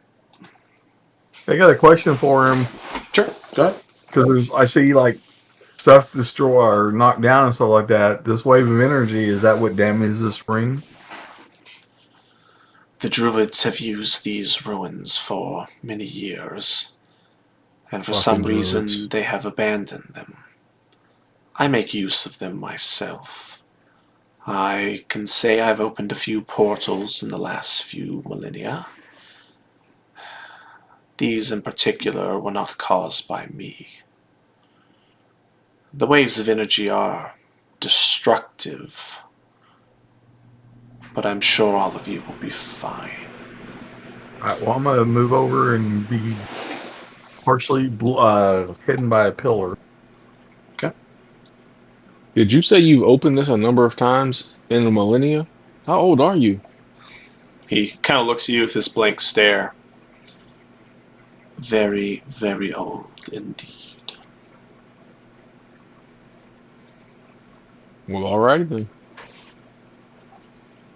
Very old, he says. All right, so feel free to position yourself wherever you would like to be. I will take the little dragonborns that I have, and I'm gonna throw them down, kind of like the lower portion of the map, just to represent that they are in the area.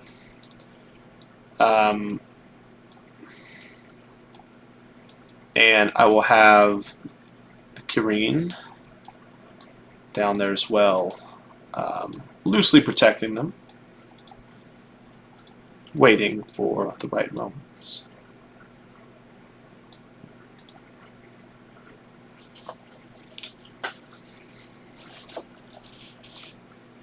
If everyone is happy with their position, then you can go ahead and just roll initiative now.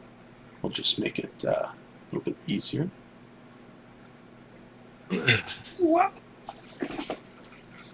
Shit, that didn't stay in the box at all. Did he roll? Should he roll? Should he roll? Fuck.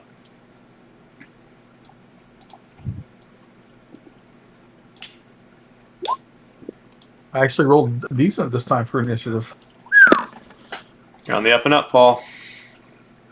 So Usually then I roll seven- like 8 or below. Yeah, usually the clerics, like 3, You know, 8. It's been a long time since I rolled for a battle. What do I add again? I got 17 plus. Just your dexterity, sir. I got a 6. 17. That's my normal roll. So 22. For Fang? Your dexterity is 6? 5. Well, then how'd you get 22?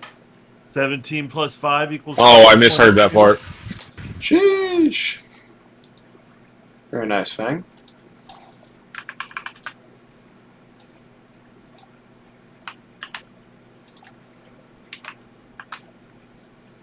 How long would Eshla say his ritual lasts?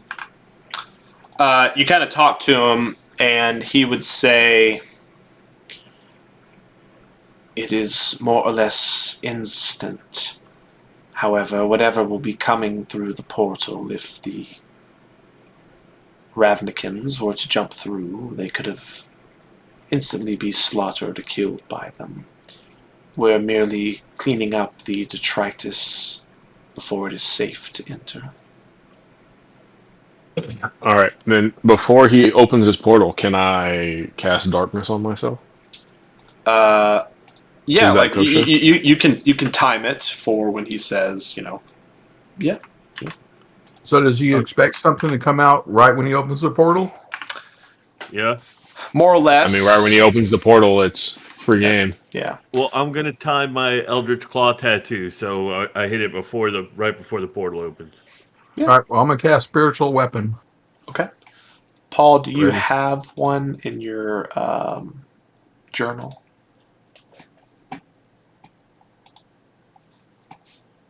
I thought we put one.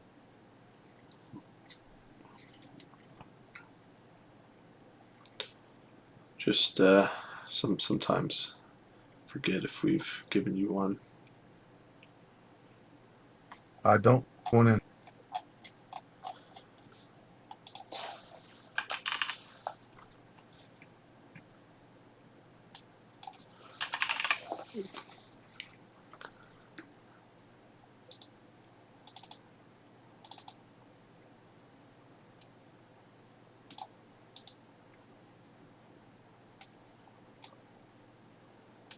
I'll just bring out this little bitty ball of fire. I will say it will represent Vic. You should be able to move it when it pops up. Just let me know.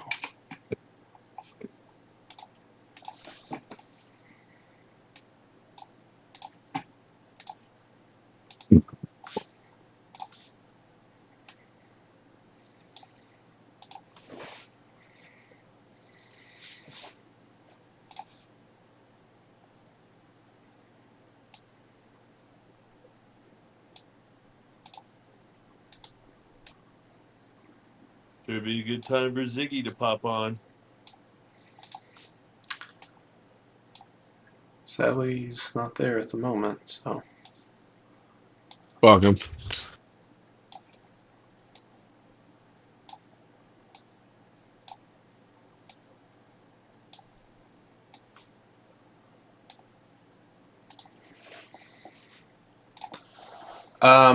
Okay, do I have everybody's initiative rolled? Yeah, we'll say I do for now.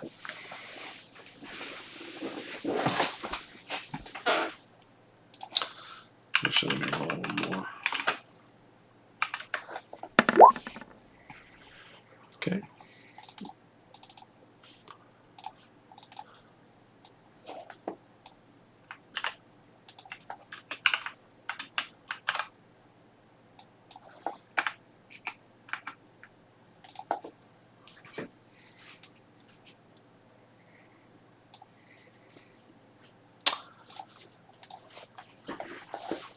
Is What the heck is everybody that? ready? Oh, that's the spiritual weapon. Yep. Can I get a 15-foot circle?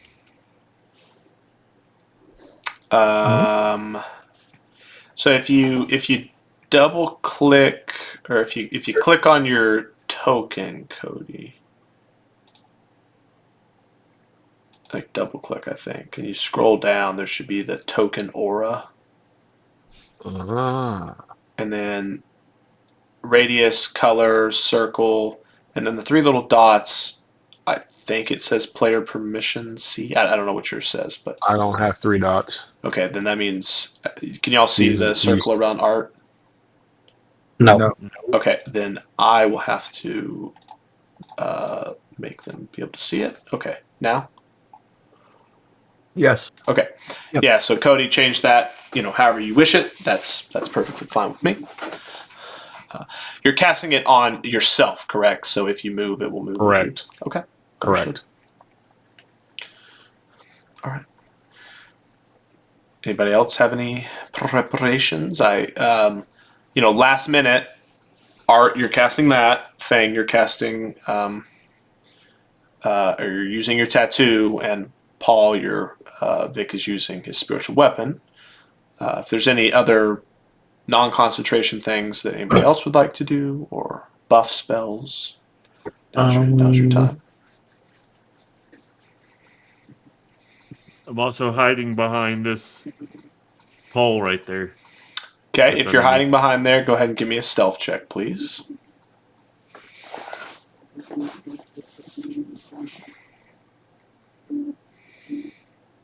I'm not No trying to different. hide. I'm just trying to use the pillar to protect me from the energy wave.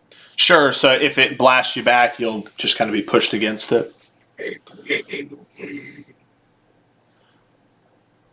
Big roll, 21. right, Fang? 21? Okay, noted. All right. If everybody else is happy with their position, all right, I'll start the ritual now. He opens up his offhand, and that tome appears, flips open to a page, and he begins to chant. As he chants, you slowly feel almost like the energy, the magic kind of being like sucked out of you for a second, and you kind of panic, but all of a sudden it subsides. You look around you, and these ruins have these small little runes and glyphs that are carved into them. They begin to light up, and you can see many of them glowing different colors. They light up in sort of different patterns. You can see on the ground these like lines of light and energy being formed, contracting, changing shape, being pulled in, and slowly you can kind of feel almost like a vacuum effect as you're all being pulled ever so slightly towards the center hole. You're all able to resist it quite easily as you just plant your feet into the ground or grab onto something. All right, be very, very careful. And then all of a sudden you watch as all of the light and energy from all of these runes just shoots through the ground towards this middle area. You feel like you're being like blown back all of a sudden, and some of you almost kind of fall over, but you're able to right yourself. And you watch as that hole in the middle slowly becomes this ball of translucent light that gets stretched out into a disc and then a cylinder as it extends down. All of a sudden there's a calmness in the air. Saito, you can smell scents that you haven't smelt in a while. The distinctive smells of the atmosphere of Ravnica. Stinks. Yeah. Planets that you have called home, and the plane that you've called home for most of your life. Everyone else, there's a pause, a moment, and then there's a rumbling. You hear Eshla say, it appears that the dragon bones have quite a bit of activity this time. Be prepared for something with wings.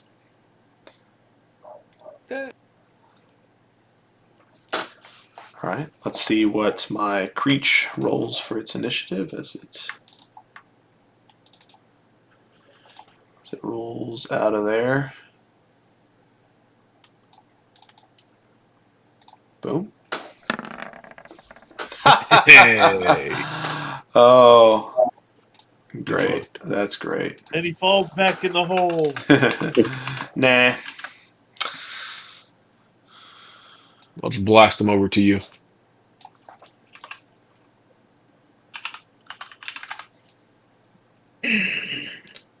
Okay.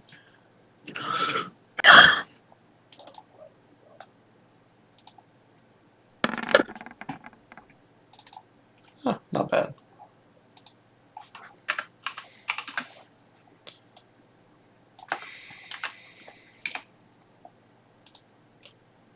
Art, what's your dex? 16. Okay.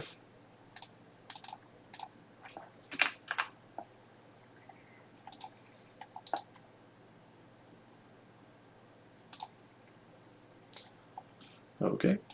It's unfortunate. There we go. Okay. Y'all see that initiative order? Si, senor. Okay. Fang, you watch as out of this hole appears two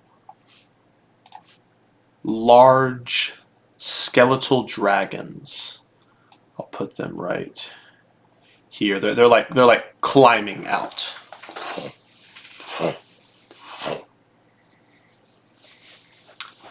Art, you can see through your own darkness, correct?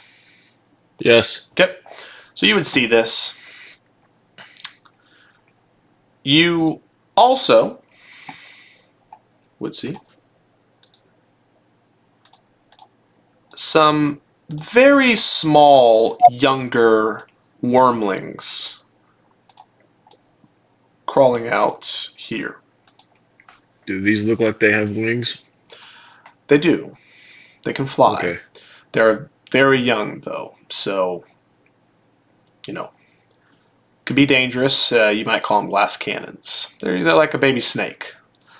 They just don't know how to control their venom sometimes. Just like to blow their load. Exactly. And there's a bit of a rumbling, and Eshla says, well, this isn't all of them, so hurry up and deal with them.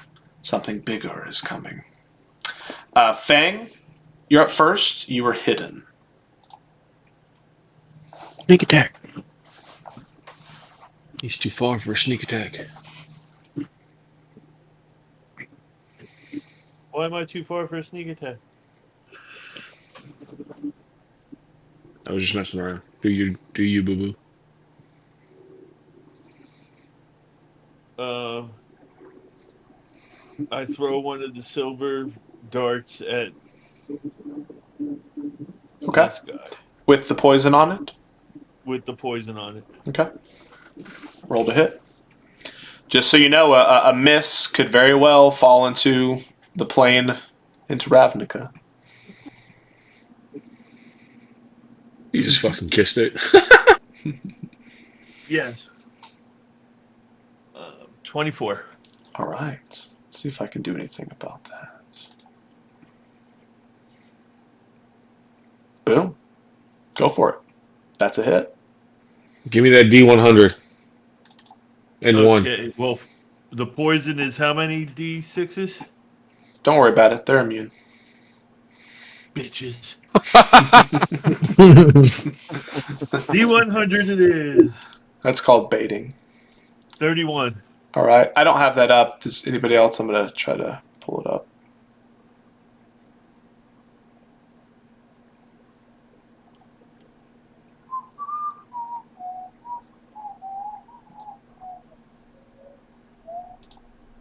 Okay, 31. I have the entry up. Light arrow. This arrow deals radiant damage instead of piercing. They appear to be made of pure light while emitting none at the same time. They leave a streak in the air, marking the path for up to an arrow. So, it's a light dart or a light shuriken. So you will be dealing... It's a tracer. Yep. It's a tracer round. So you will be dealing radiant damage. So just go ahead and roll the damage. Sans the poison. So you would have sneak attack. You would have the base damage of the dart. That's 2 plus. So They're- the dart hits him for. They're +1. Plus dex, +1. So 8. Yeah. So it's 8. Okay? Plus sneak attack.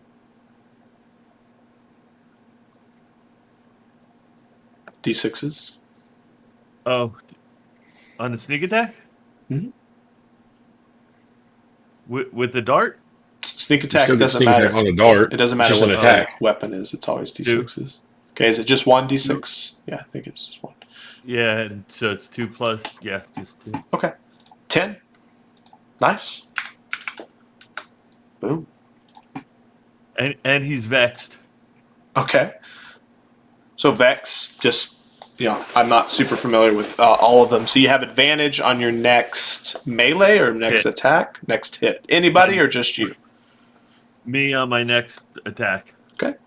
Noted. which I'm going to do right now. So I'm going to move up 5 feet, and then I'll attack. My Hit. second attack. You're hitting with your tattoo. Yep. Go for it. And my tattoo gives me, so it's,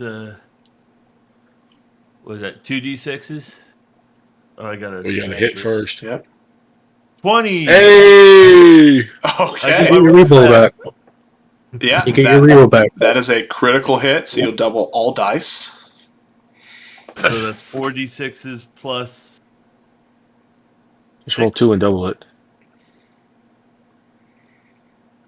9, 10, 11, 12. So 18. 18. You had advantage, which is funny, because you rolled a nat 20 anyway. All right. Noted. Nice.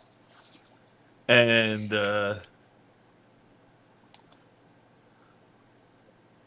then I will. Oh, now I get my.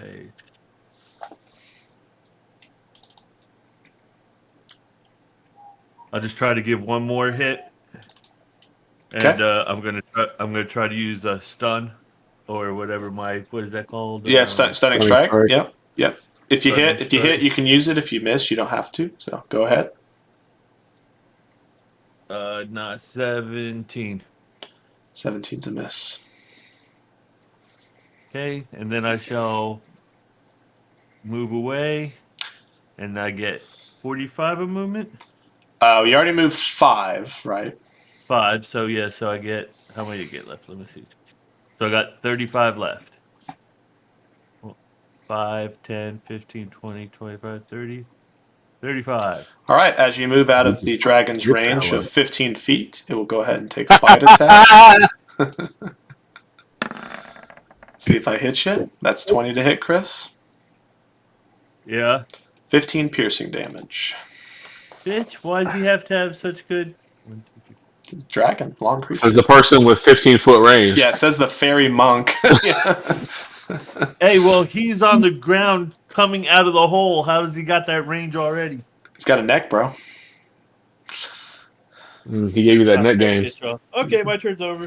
Nice. It is also Eshlaw's turn. Nothing's going to happen to him at this point, so no con checks or anything for him. It is now the environment's turn. The rumbling intensifies, and you hear Eshlaw say, "Oh, that's not good."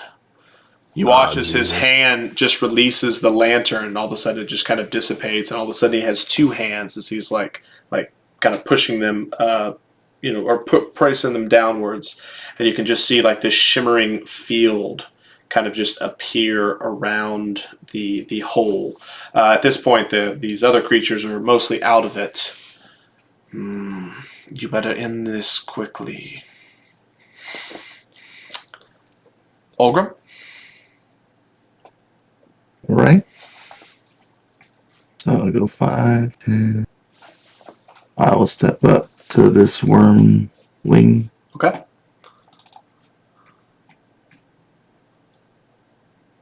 And let's see what if we can hit him.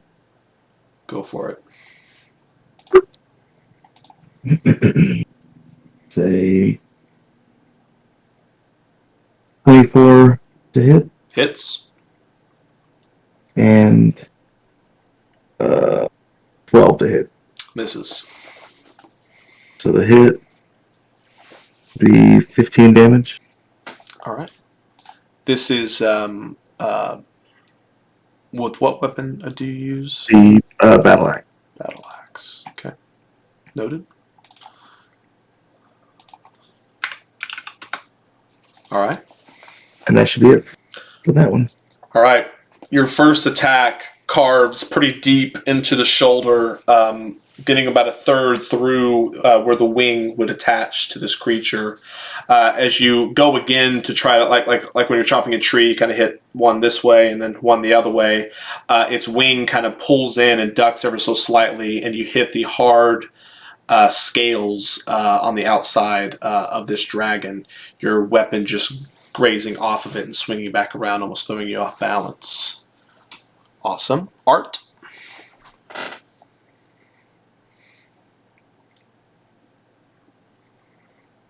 I'm gonna blast the wormling closest to me. Okay. Yep, I see it. That is like 27 to hit. You're hidden, so you have advantage. Yeah, 27 to hit. Hits.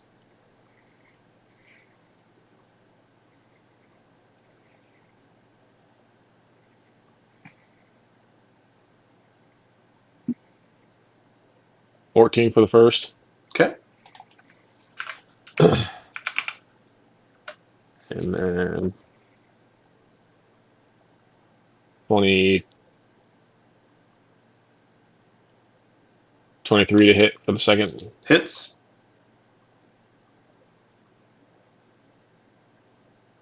And then 10 for the second. All right. Noted. Is this Eldritch Blast? Correct. Are you pushing it back? I'll push it back once. Okay. Push it back. Goes So 10 feet.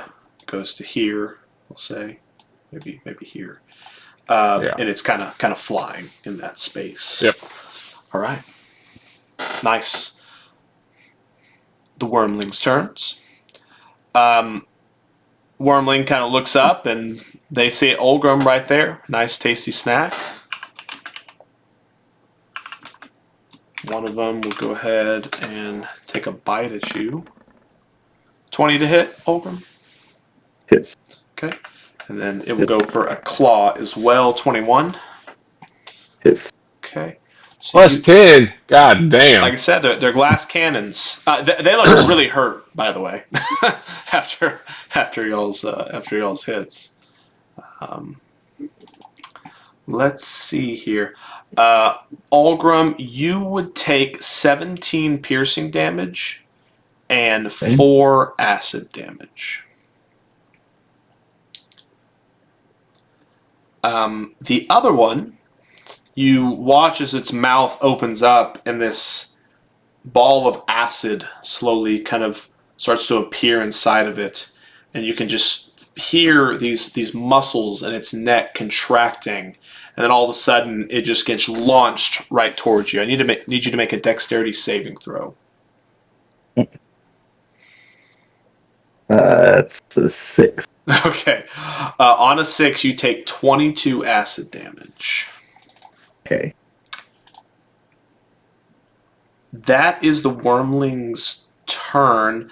This one, the one furthest to the right, it will fly. It will fly up and over here. Be about, let's say, 15 feet in the air. Within reach? Not for Olgrim. Okay. No, fair enough. Yeah, for someone like Saito, definitely, and Fang, of course, with his extended range. The other one, Olgrim, is just out of the hole at this point. It'll kind of move its way over to here, and it'll be kind of just flying right above the ground. Eye level, more or less. Vic. You're on mute, Paul. I'm going to cast Spirit Guardian. Okay. What's the range? Spirit Guardian is a 15-foot radius from me. Okay.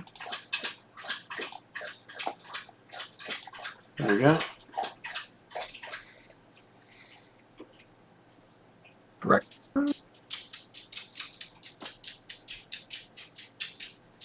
And this is going to come over here and attack this Dracula. Go for it. My bonus, that would be 19. 19 is AC, just misses. Misses? Misses. Yeah. And that will be my turn then. All right. So on the Spirit Guardians, I believe it reads when they start their turn, correct? Yes. Okay. Just making sure. So you have one of them at the moment. Yeah, or when they enter it. So, yeah, if they're in Correct. there, it's when they start the turn or when they enter. Okay. Awesome. Good to know. All right. Saito / Bob.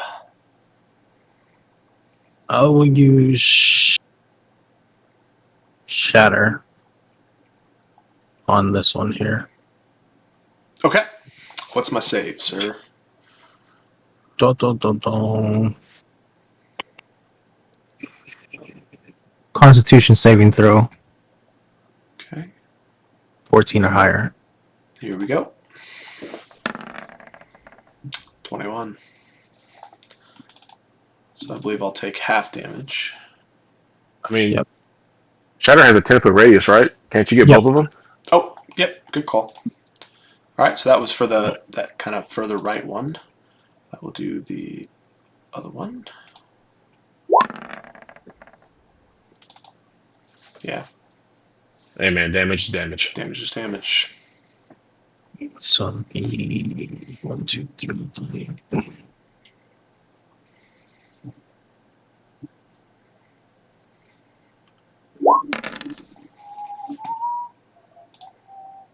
15 damage. Putting a song in, so just FYI for a volume. It might be a little loud. All right, 15. That's thunder damage. Is that correct? I believe so. Okay. All right, noted. They both take half damage on that. All right, Saito. Anything else? Um, Well, Bob will move forward and attack with bite Go for it. or rend, whatever it's called. Mm-hmm. So roll the hit. Oh, I didn't mean to roll 2. Take the first one. Definitely 19. hits. Definitely hits. For the bonus. And what was the damage on that one? Hold on. Let me pull it up.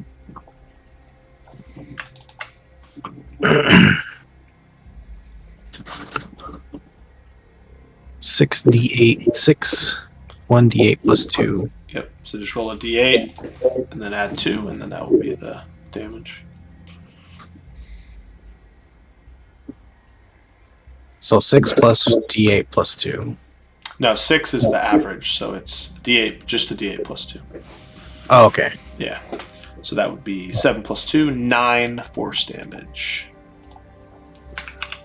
Nice. And that would be my turn. All right.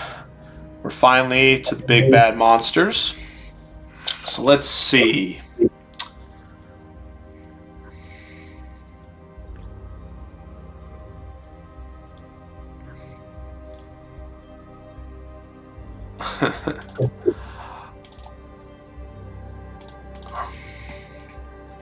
Art, as you're watching, the creature looks over towards your ball, opens its mouth, and you see this big ball of fire just appear in it. And then it just blows it right towards you. Dexterity saving throw.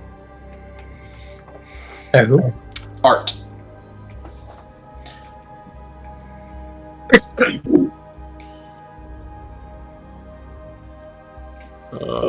Dexterity saving throw is 15.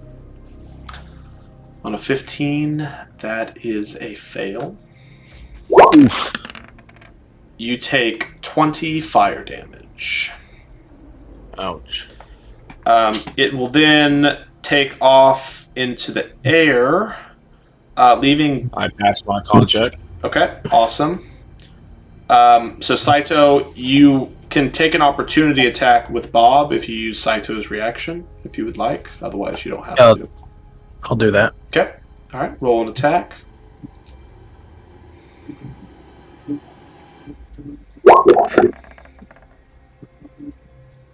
Yeah, that will 6. not hit with the bonus, and it will fly around to here. It definitely notices this spirit guardian type radius around you, Paul, and is kind of clearly avoiding it.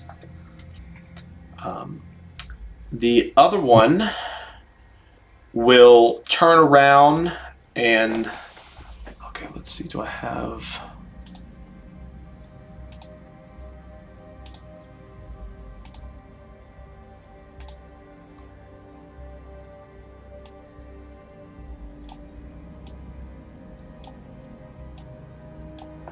What?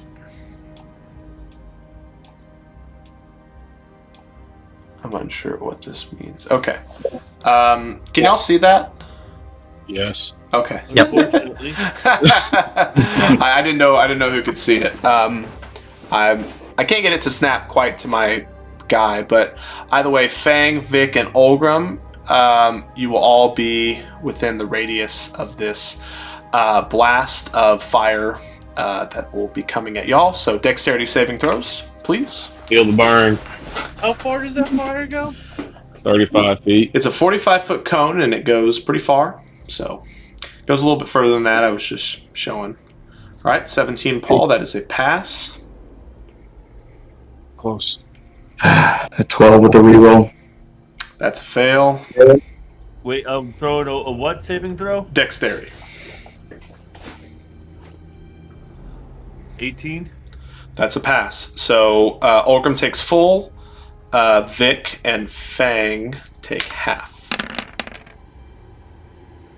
So 30 or 15. Oof. Olgrim's getting hit pretty good. It will then fly up over here at the top of that tree, so it'd be about 20 feet or so in the air. All right, Fang. So Vic is Spirit Guardian's concentration. Yeah. All right, so con save of 10 to keep it up. Maybe 15. I think he took half damage because he passed. Oh, that's right. Olgrim took full. Yes. At 23. All right, you're great. They're still up. No problem. Fang? I don't like this.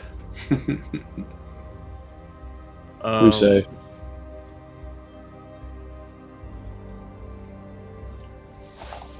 So I You guess said these I'll are like go- skeletal dragons?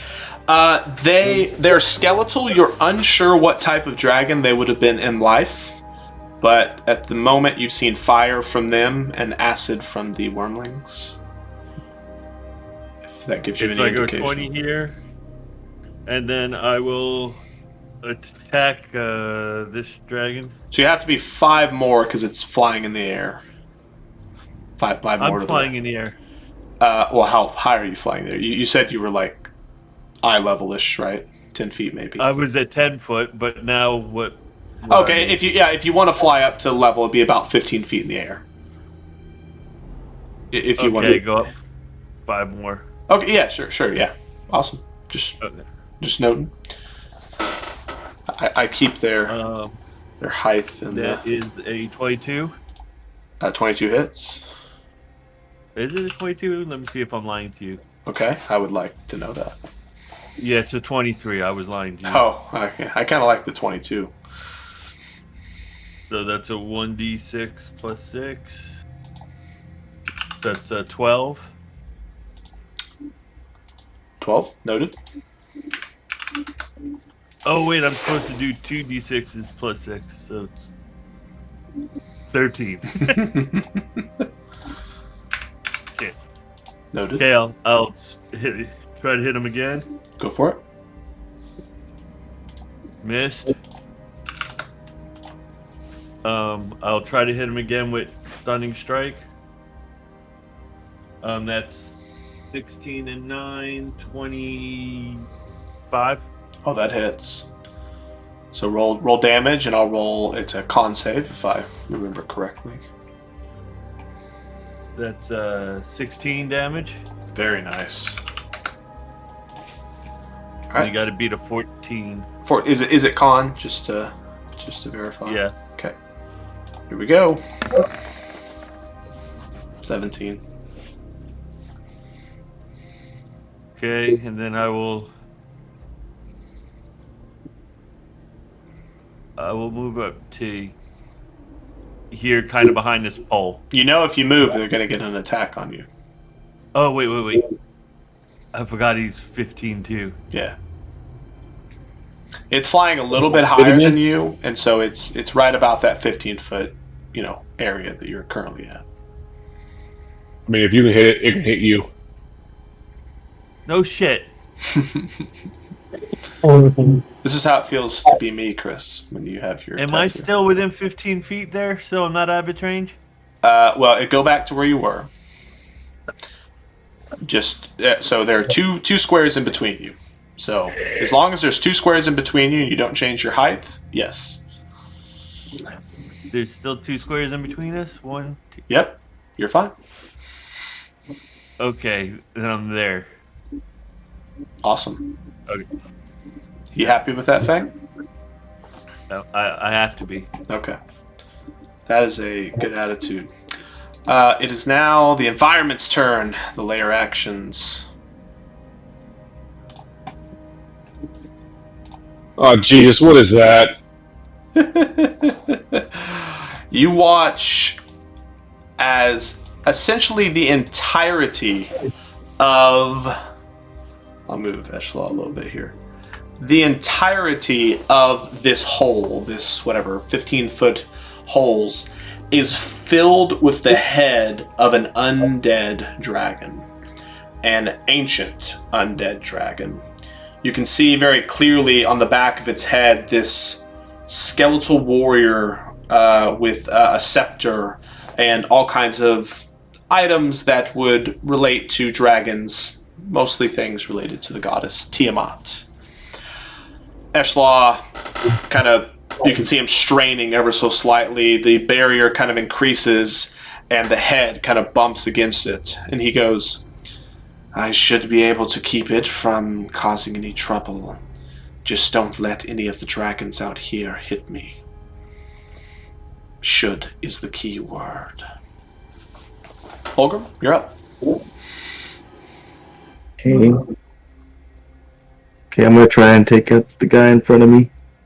Go for it.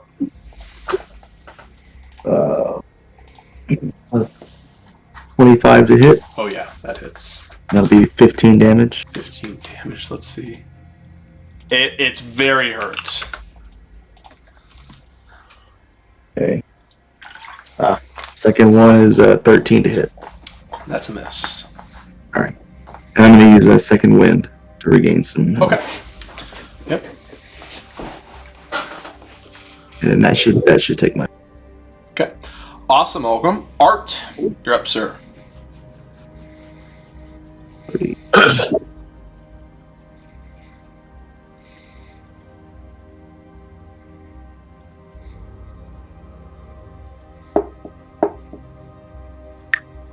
Alright, the little guy by Holgrim. Okay. Kill him. Going for Eldritch Blast. Correct.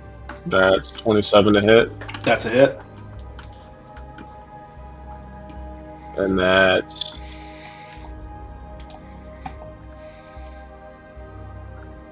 14 points. All right. Art, how would you like to do this? Gonna blow it to bones. Gonna hit it and its bones are just gonna shatter and fall all over the place. Love it. As you hit it, many of the bones shatter and fall on the ground. They, almost like a needle in a magnetic field of a compass, they sort of orient themselves into this rune. And you hear Eshla say, I'll make good use of that material. Thank you, Art. I'll take another blast at the other little guy. Okay. That is 20. 20 hits.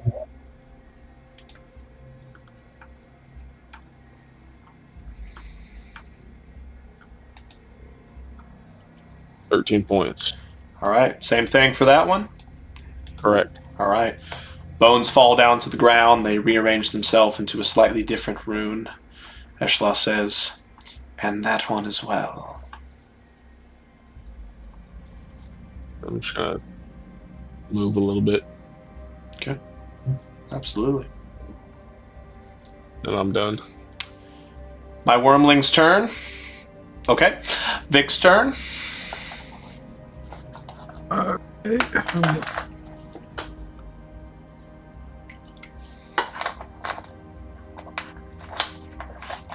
Stay right there.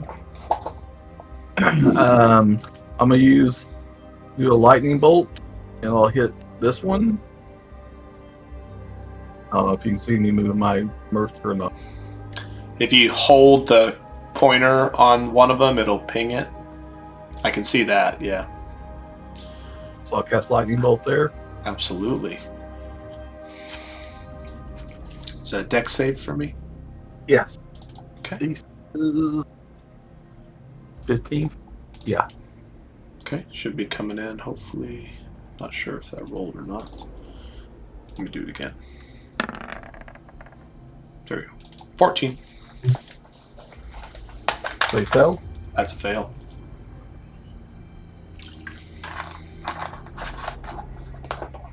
And did you hit Top right. top or bottom?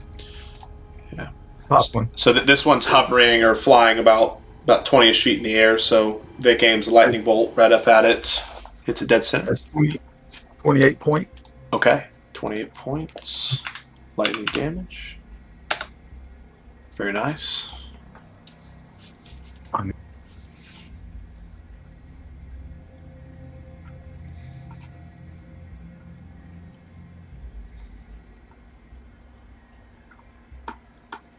Would that be able to get to it? It's 20 feet in the air, so your spiritual weapon, we'll call it 5 feet, so it would move. It has a speed of what, 15? 20 feet. 20? Yeah. So it'll go at like a diagonal and get up to it. Yes. Hit or not? Oh, 25. That's a hit.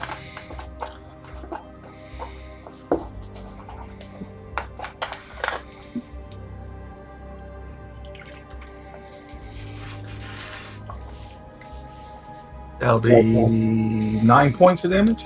9 points of force damage. Taken. Alright, it's below half health. That'll be my turn then. Very nice, Vic.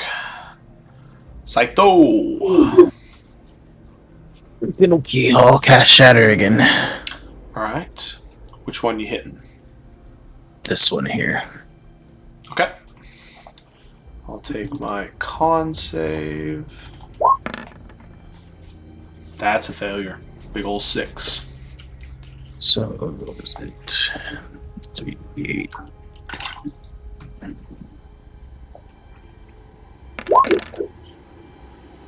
Oh. Oh. 5. That is so unfortunate. That is not good.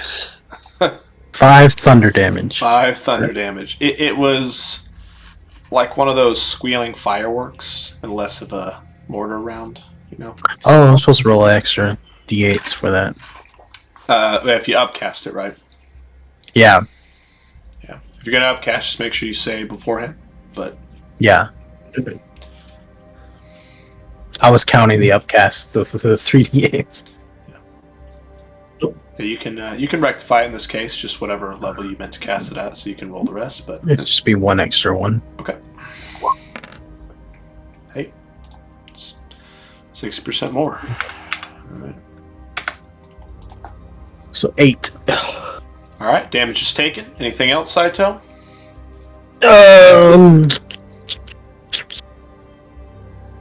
I shall do nothing because if I move, it can take an opportunity attack. Actually, it's 20 feet in the air, so it's outside of your. Okay, outside then of I'll range, so you I'll can move safely. here, and Bob will move here. Awesome. All right, is that your turn, Saito? Yes. All right, Draco Lich's turn. Let's see if I recharge. We'll start with the left one. If I recharge my breath attack, Looking for a 5 or a 6. That is a nope. Lucky y'all. And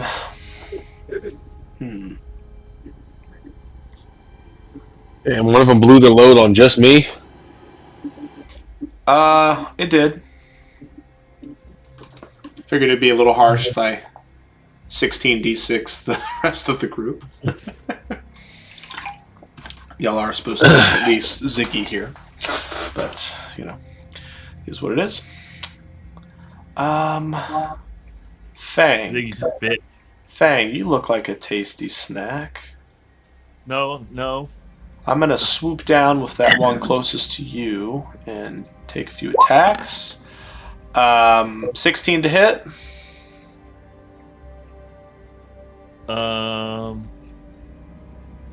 Nope. Okay. 25 to hit. Okay. Yup.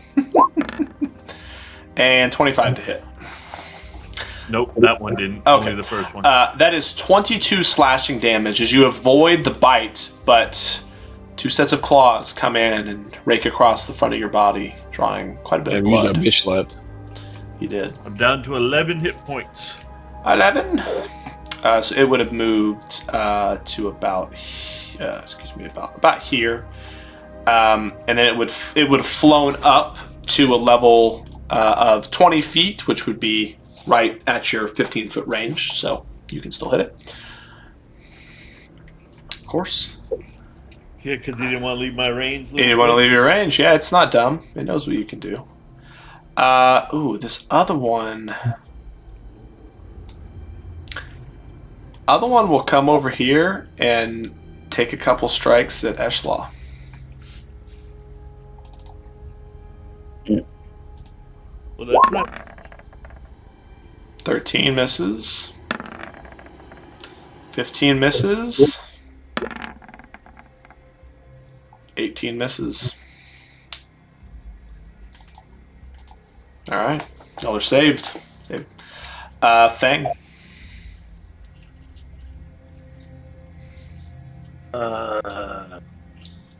Okay, I'm going to attack the bitch next to me. Go for it. 23. That hits. And that's for 13 damage. Okay.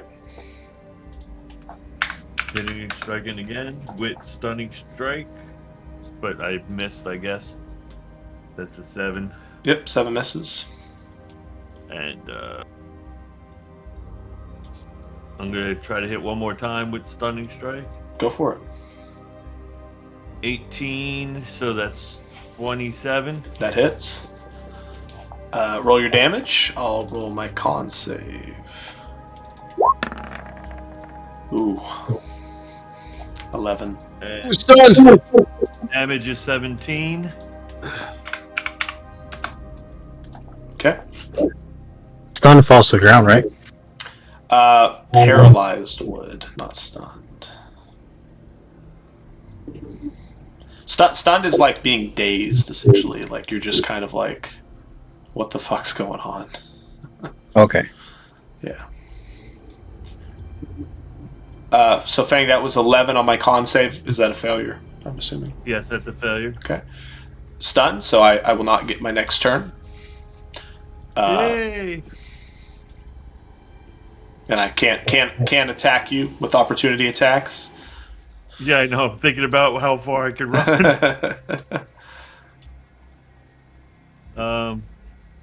So let me see. So if I'm gonna run away, I got 40, right? Whatever your sheet says. Yeah. Okay. So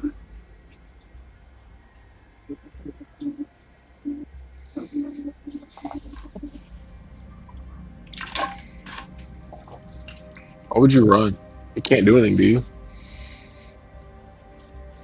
I just have a bad feeling about being over there at the moment. But now you gotta run back when we hit him, and then you can't run away again. I will stunning strike his ass again. You're right. I shouldn't run, huh? I should go to I this mean, side he's of not him. unstunned until the end of your next turn. So at the end of your next turn, you can still run away anyway. Okay, I'll go there. Okay. You're hiding like behind its form, I'm guessing, flying at that. Yes, I'm behind him. Yeah. Okay. Noted. Environment's Don't turn. pop out of the hole this fucking time. I always feel like I should run. That's just my thought process. The tank running, but why? You 'Cause I'm watch as this ancient undead dragon attempts to push out of the hole.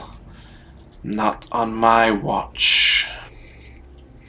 Doesn't appear like it's going to get out. At least for now. Olgrim. All right.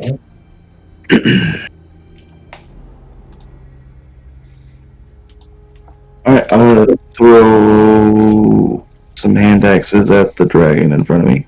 Go for it. So 27 for one. 27 hits. I'm gonna use a superiority die also for goading attack. Okay. Do I have a save for that? Be 7. So 7 damage. The save is a wisdom saving throw. DC, I believe, is 15. So, Cool. is the 7 damage including the superiority die and the hand axe? Yes. Okay. Low rolls. Yeah. You said wisdom, I believe. I will... Yes. So that's a DC. Hey! That's a 3. Oh. Doesn't matter what your DC is. Yeah, that's a fail. And for a potion, is that an action or is that? So the way I run it is, if you want the full healing, like just max rolls in the dice, action. If you want to just roll the dice, bonus action. Okay. So I'll go ahead and do a bonus action real quick. sure. 2d4 What is plus it? What is 2. What does your superiority die do? Sorry, what? The goading attack. What did your... Oh, Yeah, goading what did I do? attack.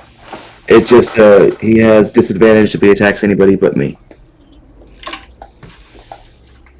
Oh, so is that 1d4 or 2d4 plus 2. 2d4 plus 2. 1? Okay, well, 4 hit points, but that's okay. All right, that should be it. All right, Olgrim, very I nice. rolled 2 1s in a row. Yep.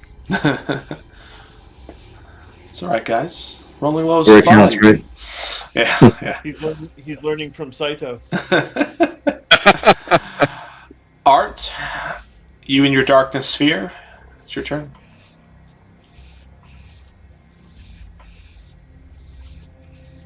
We moved here. Okay. 30 feet. And then I'm gonna attack him, blast him. Go for it. Nat 20. Nice. Definitely a Nice. hit.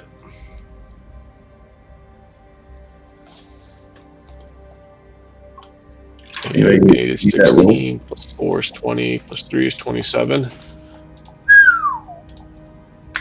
Pushing him. Correct. And I'll pop him one more time. And that is 25. That hits. If you don't push him here, he would be inside of Vic's Spirit Guardians.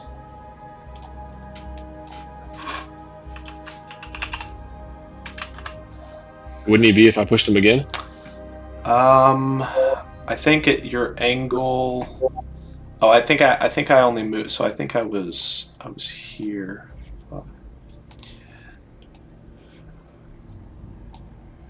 Okay. Yep. You're right. Sorry. And then 13 for the second. Damage. 13 damage. Okay. Got it.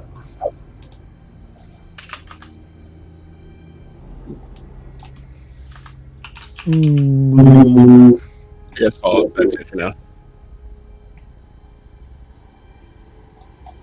So the Spirit Guardians, Vic.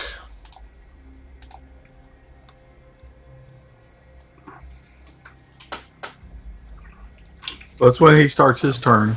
Or enters, or is it just starts turn? Oh no, when he enters, yes. Yeah, so it was pushed in. So Hey, he may say wisdom save. sounds right. 12. He failed. Take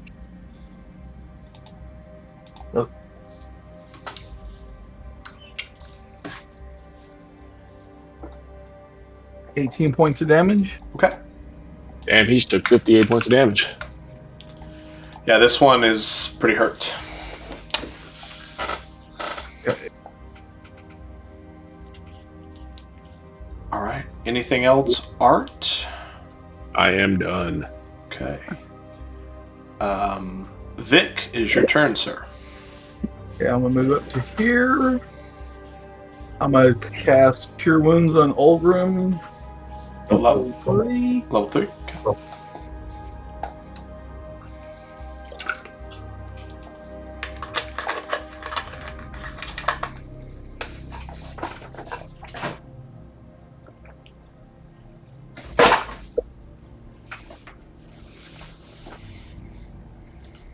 Can't like that one. Put it.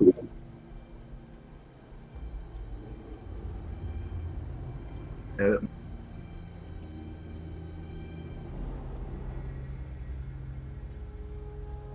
Okay, take 21 points of healing. Definitely. Okay, and then for my bonus action, I'm gonna move this. Okay. Much better. Noted.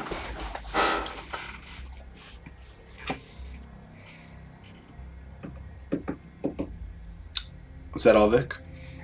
Yes. Saito! Alrighty, let's see here.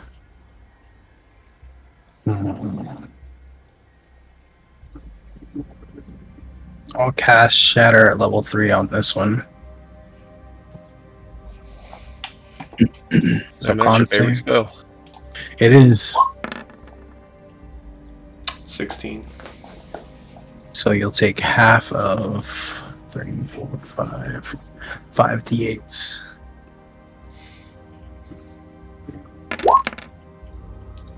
Big rolls, big rolls. Not bad. 26 damage, so half, so 13. 13.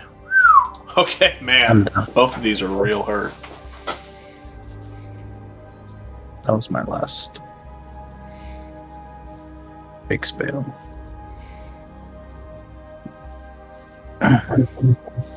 That'll be my turn. Okay. Bob, want to do anything? Is this one in the air still? Not high enough to matter for Bob. Alright. Bob will run in for an attack. Go for it. So for Bob, I think his to hit is...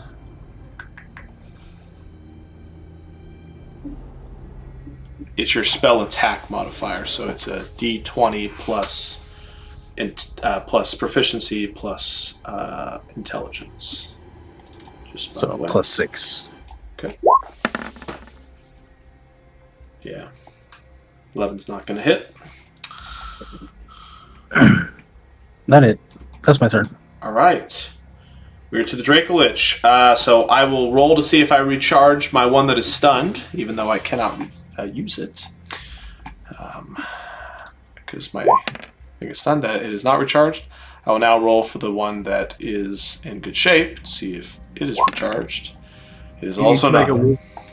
He needs to make a wisdom save. He does. You're right.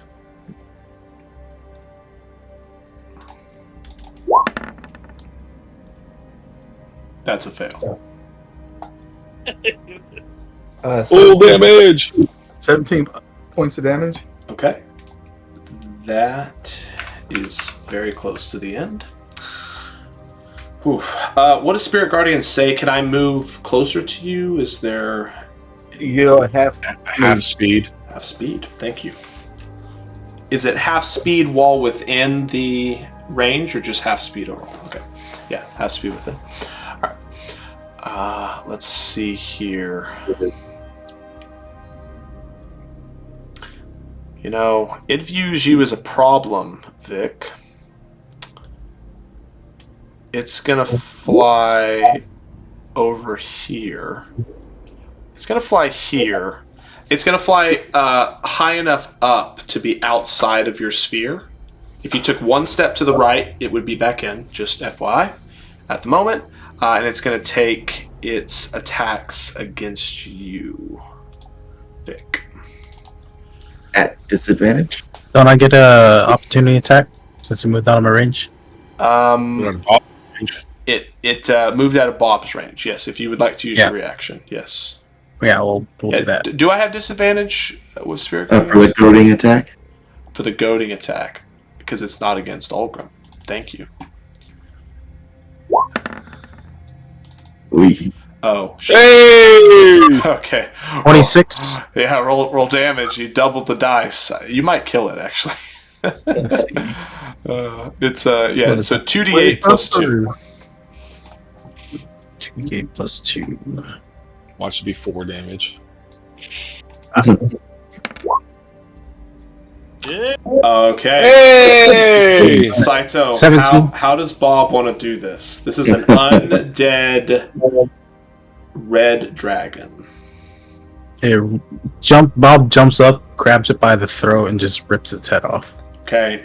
Yeah, as Bob jumps up, grabs it, rips its head off, the wings keep flying, and then eventually they just kind of start to fall apart. The bones and flesh don't quite stay together anymore, and it just falls into pieces on the ground. And these large bones, some as tall as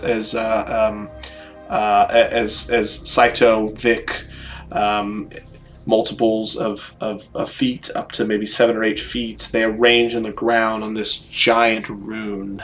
And all of a sudden, the sphere around Eshlaw kind of strengthens, and that dragon inside of it just gets pushed back a little bit more. My other one is stunned. It does not get its turn. There's no environmental effects this time. Fang, you're up. Alright, I'm gonna do my first attack. I'm also gonna try Stunning Strike just to try to keep him that way. Sure. Does that work that way? Absolutely, it does. And I get advantage because he's stunned, right? Correct. So 24. Hits. Alright, you hit me with Stunning Strike. I'll roll my save. That's a pass. Okay, and he takes 14 damage on that one. Okay. Uh-oh, he doesn't look very good. I'm gonna do another one with Stunning Strike. Okay. I still get advantage because he's stunned. Oh, fuck me. Miss.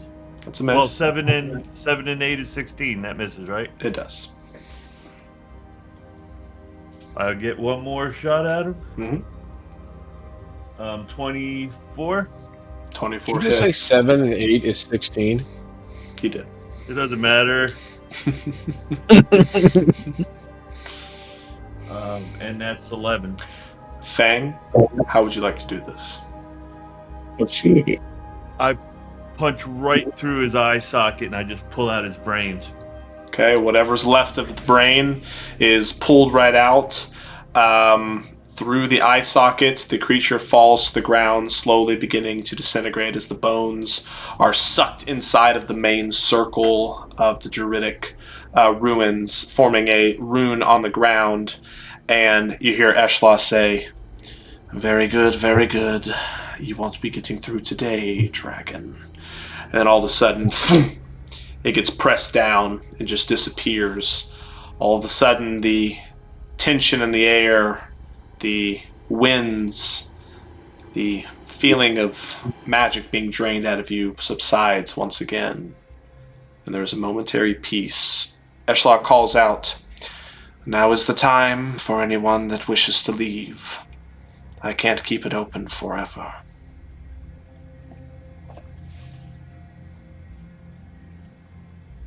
Alright, let's go.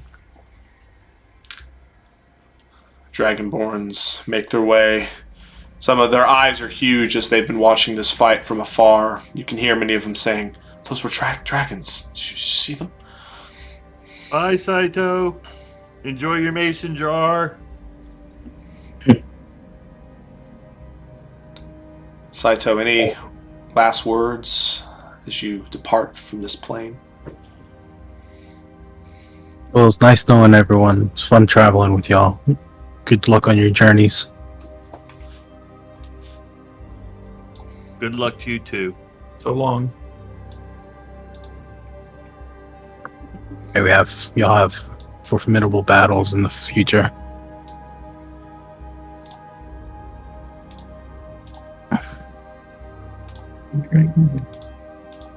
One by one, the Dragonborns jump in.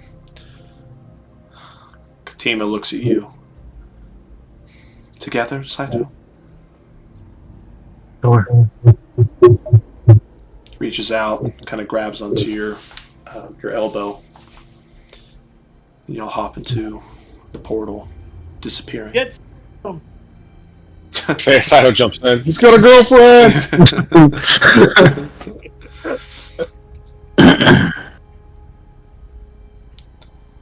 Any last calls if anybody else wants to join them? Hard pass. Wise decision. I hate that place. Portal closes up. The ruins, it's almost like they had been lifted off the ground ever so slightly as they all kind of just like hit back down on the ground. You didn't really even notice it. The ground shakes. Birds fly away. Couple squirrels kind of peek out, wondering what was happening. Eshlaw floats back down to the ground. The Kirin comes over near him. You've done so well, my friend. Rest for now. It kneels in front of him, and then just slowly dissipates. She was a bit of a backup plan in case one of you weren't to make it. Good thing I didn't have to use her last ounces of magic that she saved up over the tens of thousands of years.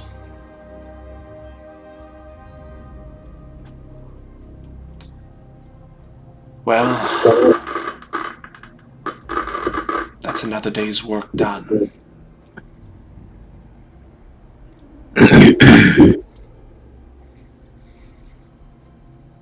Let us return. Turns around and just starts kind of hovering back towards town. Here, look at the dead bodies first. Not much bodies. There's still bones. There's bones. That's yeah. awesome. Teeth and shit. Yeah. Dart. Okay. Do I find my dart?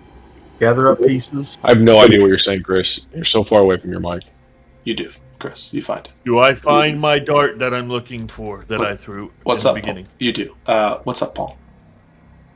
No, I just moved my bike a little bit closer in case it wasn't picking up. Oh, okay. Yeah, but I'll help gather up, bones, teeth, whatever we can find that may be worthwhile. Sure. So, as much as you think you'd be able to carry in terms of size and weight and space, these would be considered undead red dragons, young red dragons, and undead black dragon wormlings. If you would like to have any of those things in your inventory, go right ahead. The wormling is not really much bigger than a large human. Their wings obviously make them much wider, but they're not all of that large of creatures. The other dragons, on the other hand, are somewhere between 30 or so feet in length from nose to tail, and their wingspans would be something similar. Really, only thing left is bones. That includes teeth as well. Can I get a whole wormling skull? Absolutely, yeah. That would weigh, I would say, about 10 pounds. It's relatively large portion of its body. Very, very thick bones. It would come with most of the teeth, of course. Perfect. What are they good for? Selling. His dick. Talking to. Two. Oh, this is my skull. You get your own. Talk to your own skull. I'll gather up the other skulls. Absolutely. Paul, I need Vic, more spirits to talk to. Vic gathers up the wormling Do skull. you have any scales on them? No, their fleshy parts are disintegrated. Some type of necromantic magic was binding them together as a physical body. Are we lucky enough to have any other weapons stuck in them? No, but you were promised rewards by Eshla. It was worth a shot. Any good pieces of good pieces of bone that are still in good shape, stuff like that could may have some value to somebody. Absolutely. So to determine that these are dragon bones, of course, y'all are aware that they are, but that would be a little bit more difficult to prove unless you have the skull. However, if you were able to convince somebody, or they were able to tell if they were dragon bones, they are very valuable for rituals. However, most of the people doing the rituals, it's not exactly churches doing them. So, just FYI.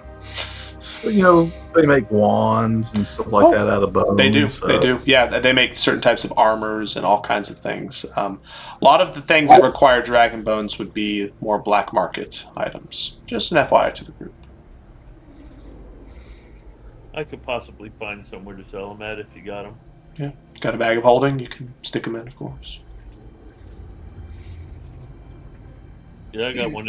I got a haversack, Mhm. but mine's small. You'd have to shrink it before you put it in. Is that how that would work in mine?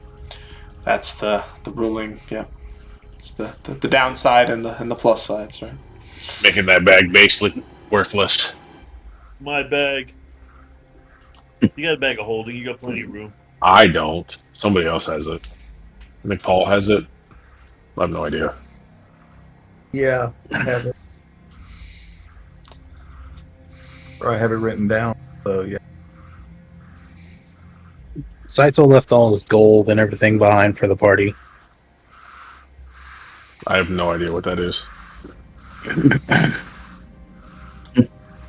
Yeah, you can post in the chat, maybe Dylan, what. I don't know what we won out of that split, but whatever that was, plus 15. What? When we sold a bunch of shit? Yeah.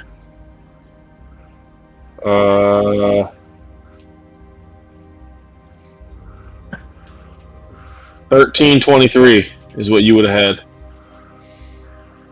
So 1338 total. Okay, when Saito leaves, will those glasses he made stop working? Yes. Okay. I am gone. Alright, so I'll take those off the thing.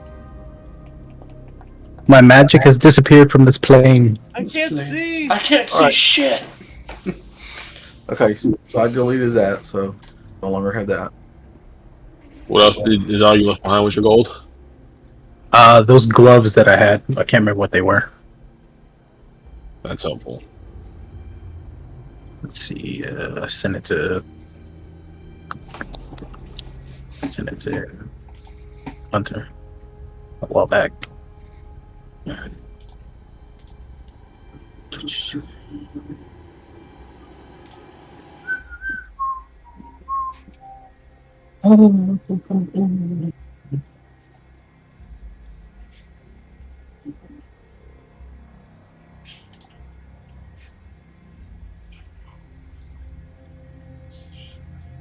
You remember what they were, Hunter? I'm checking.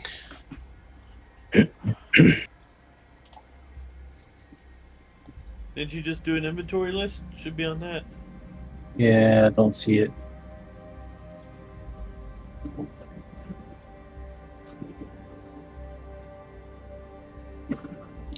Yeah, I'm not sure. I don't see it on the inventory list. I think you had a Hooded, book. You had that book at one point in time. hooded lantern? Oh, that's a different character sheet. My bad. Yeah. Either way, we can just discuss it later. But if the remainder of the group wants to split Saito's gold, there would be 2 people with 334 and 2 with 335. If that math checks out. I think it's 34. I'll take a 34. 335 for Olgrim, 335 for Vic. What are they called? I can't remember what they're called. I just chucked the gold in the haversack.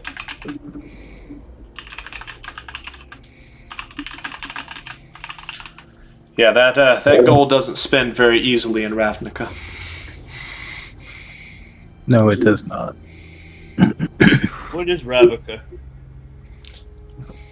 It's the guild plane. Yeah, so Well, aren't you going down into there where that big fucking dragon is? You're probably dead already. what are you talking about? That's his uncle, dude. Oh, It's Uncle Draco. then why was he trying to attack him? Yeah. You had some sort of resource recharge. But that was just for artificers, so. Okay. Not the rest of us. I mean, I guess we could sell it, but. Yeah, my general assumption would be Saito would keep anything that y'all could not obviously utilize. What did somebody say something about a book? I just don't remember where things are. At the very beginning of the campaign, y'all found a book in. Oh, that's that book of rolling for. Yeah. It's like you roll to see if you got luck that day. Otherwise, you get poisoned or psychic damage or something. It's on one of the inventory lists. We can have that discussion another time. I know the party still has it. Is what I'm getting at. If y'all are resource recharge. That's what it was. Yeah. If y'all are done looting, y'all can begin to make your way back towards town. Artificer for all rangers. Make our way back to Echelon, see what his fancy way home was. Yeah. He kind of begins to walk through the woods. Y'all walk for about 15 minutes, 20 minutes, 30 minutes. And at this point, he's just floating through the air. I mean, when I asked if we were just walking home and you said you had something for that, you could have just said we was walking. I mean, you didn't have to, like, sugarcoat it. It might appear to you that we're just walking. However, every step you take, you move about a mile or so. Oh. When one opens a portal to another plane, it is unwise to just simply leave a breadcrumb trail back to my abode. What the hell did you take us then? We're walking through many different forests at the moment. How far did you take us, rather? Let's not worry about those details, Art. I mean, I'm not really worried about it. I'm just more impressed. We all have our skill sets. I wasn't one for sports, as you might be able to tell. It's gonna make Olgrim dizzy. He's not used to moving fast. Yeah, but I'm low to the ground. So it makes it look like you're moving faster than you really are. I'm always feeling this way. Yeah, within about 30 minutes, your head's kind of hurt for a second.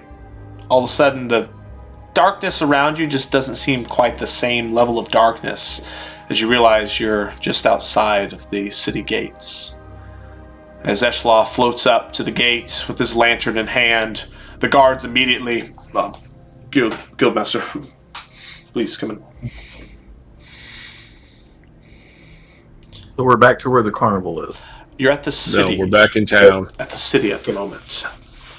Right, but that's the city where the carnival's Correct. right now. Correct. The carnival's a little bit outside the city, but yes, exactly. That's correct. If you would just follow me back to the guild hall, I will see what items I have to reward you with. Okay, lead the way, my good sir. Within... This ominous music is... Oh. It's ominous. Ominous. It's like he's gonna turn and surprise attack us. You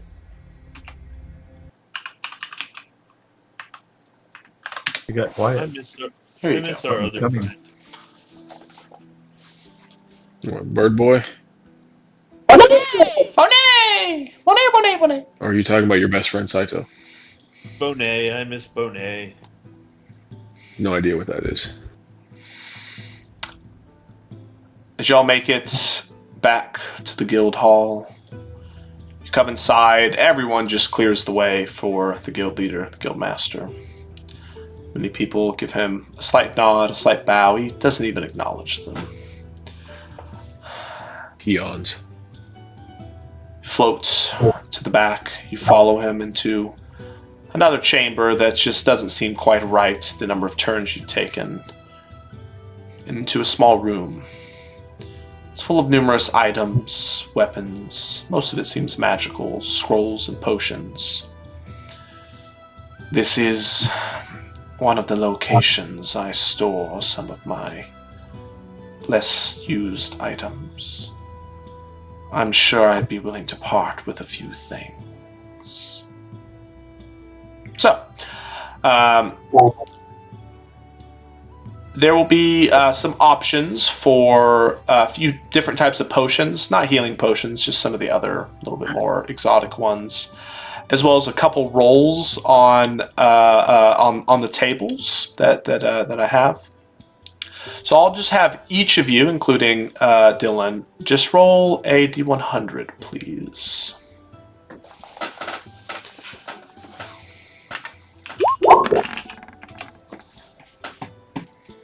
A D100?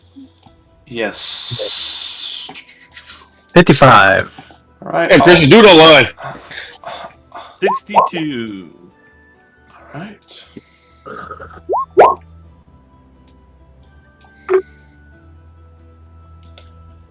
I will ask for them one at a time. We'll start with, let's see, Olgrim. 95. 95. Wow, that'll be good. Okay. Got a couple different tables here. I'll pick which one has the better 95. Okay, I believe this will be it right here.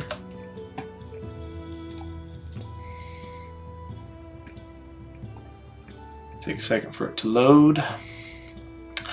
He also pulls out this small case, and it has a few wands in it. And he says, I would prefer to keep at least 2 of these wands, but you're free to take whichever one you think will be more useful. I have a wand of magic missile, a wand of lycanthrope detection, and a wand of vampire detection. Choose wisely. Well, I'd like the lycanthrope. Is that like in place of whatever we're rolling for, or No, is that no, just no, like this in is, addition to? Essentially, what you're rolling for is your individual item, and this is the group item. So, Okay. yeah. Get the lycanthrope detection. Hey man, how about we discuss this as a team? I am Well, I mean- discussing it with you. What do we run into more often, I guess? Well, there is. Both. I will tell you all the reason I need the lycanthrope detection. Actually, is because there is one in the circus that I am taxed to find that could possibly be causing us problems, and I've been having trouble finding. them Asked over the by last who? 2 weeks. The Shadow Guild. Or that asshole that was on the boat? No, my boss. His boss's boss. So we found the murderer. Have we? It could Hell be- no. it could We ain't be even the close. lycanthrope for all we know. I wonder if the lycanthrope could have been the murderer. Yeah, Just with one claw, just possible. seems a little out of character.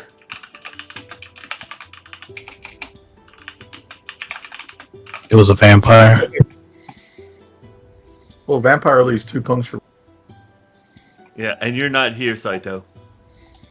And it's what was that? Oh, what's his name? The comedian with the puppets. His vampire on his Yeah. plane. Dunham? Jeff Dunham? Is that his name? Jeff Jeff Dunham, Dunham. yeah. Saito / not Saito. Your item, which we'll get to your new character in a second, D&D, will be a 3rd level spell scroll. I'll let you pick the spell you would like. Just note that for your new character, it would need to be a wizard spell for you to be able to use it. Okay? So any 3rd level that you would like. So you're making a wizard? His class will utilize the wizard spell right sheet. now. Yeah. Something different. Something wicked this week. Okay. Vic, I see a 90. Is that correct? Yes. Okay. Algrim learns how to use a single spell Yep. once. But what level? Believe for yours. Did I not say? I'm sorry. It's the 2nd level. Second level. Okay. Yeah, for yours, Algrim.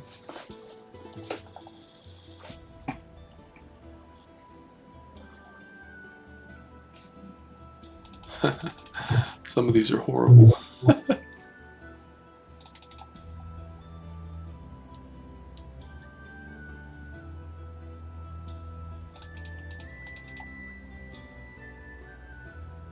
See.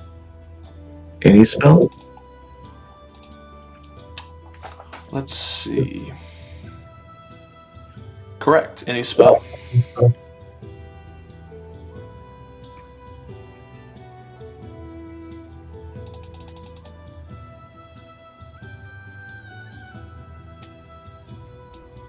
Let's see here. Oh man. What level is haste? 3rd. Okay.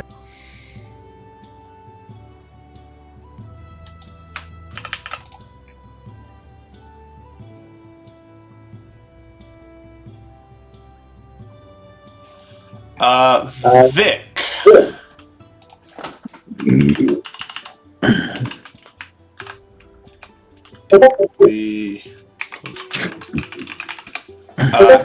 You receive an amulet of the devout.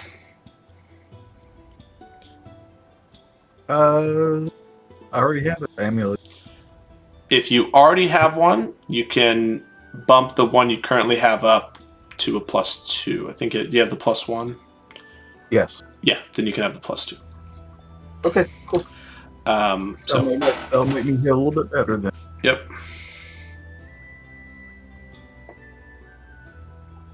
All right, awesome. Who else do we got? Is that a 45 for art? Si, senor. Okay. Let me go through these here. I don't like that giggle. It's just like there's a bunch of tables, and I'm picking the one on that kind of matches your character. Yeah, everyone hopefully can get Some something. are really shitty. Yeah, some are like Wand of Smiles. I'm like, no. Wand of Smiles. Yeah, no, that's lame.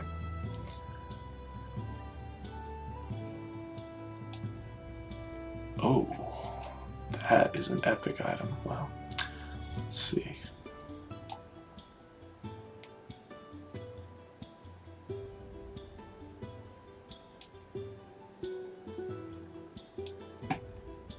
You say that's an epic item like it's a bad thing.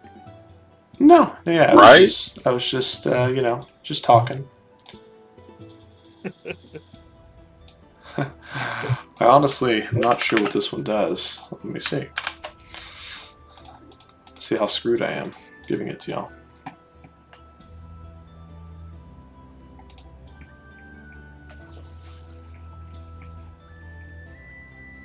You debate whether to do it. Is that what you're doing?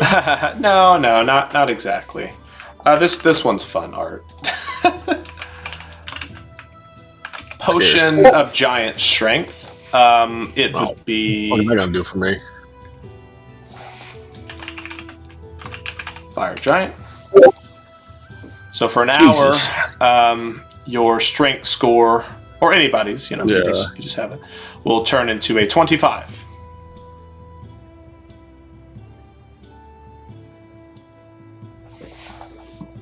Who do we have left? Fang? Yep, 62. 62. Oh. Can you use... Oh, this is a good one. I just don't know if you can use it. Let's see. Trade you. You can definitely trade.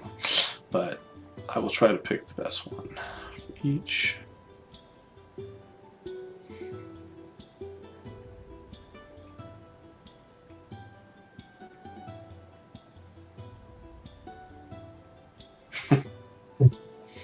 No, that one doesn't work for you, Fang. What is it? Let me know if it doesn't work. What it is? It's a fake eye to replace one you've lost. Would you like to lose an eye? Depends what that does. fake guy does. Didn't he say something about having another eye earlier? He did, didn't Be in the he? middle of his forehead Was now. that a little bit of... What does the fake guy do? Does it give me intelligence?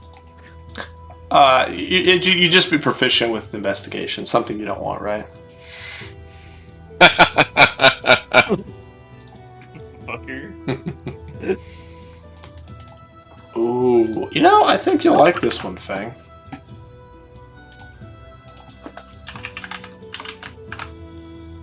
Oh. Oops, gotta type it into this first.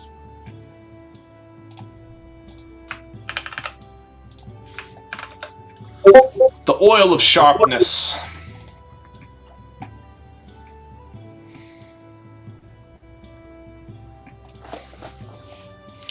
Oil of sharpness. For 1 hour, items coated with this become +3. Takes you a weapons. minute to do it. Takes you a minute to do it. Like, I And you put can use it my on hand. 5 pieces. Yep. You can use it 5 times. Okay, did I get everyone? Okay, I think I did. Oil of sharpness. As y'all are all kind of having this discussion, Eshlaw says, and for the time being, there is a new member of the guild that I would like to have a little bit of field experience with some adventurers that could hopefully keep him in check. Monty. Yeah.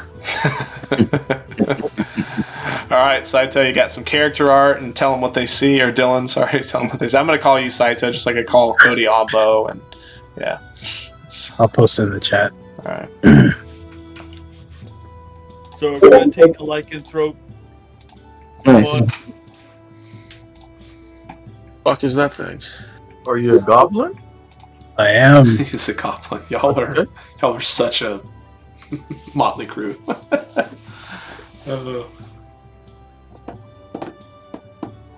So you're a green goblin. Do you fly? You have like a floating disc? I could actually get the what's his name's disc. Looks like a little. Yeah. He came from the Spideyverse. He's a He's plant a hopper magic as well. rogue. I couldn't find a picture of a Might as pale well just call goblin. ourselves the Riffraff. Might as well. How What? tall is he? Yeah, Saito. Or damn it, Dylan. Monty. Yeah, What size are you, Monty? How tall are you? I'm 3 feet tall. He's not that much bigger than me. He's twice your size. Yeah. That's a lot bigger than He's you. not much bigger compared to you. Shut the fuck up, Art. But I'm the hero to all goblins. So how So tall is Art? that don't mean much. I think I'm like 6 foot or some shit. I don't remember. Sounds right. What happened? Nice to meet you, Monty. I love That means goblins. I'm the tallest one now. You're the tallest one. You're the tallest one by a pretty good. I'm 6'3", allegedly. Yeah. I'm 6'5". Yeah. All for a goblin. All right. Do you care I don't to know that much. tell them a little bit of your abilities, Monty? Well, I'm a rogue. I'm sneaky. We already got one of those.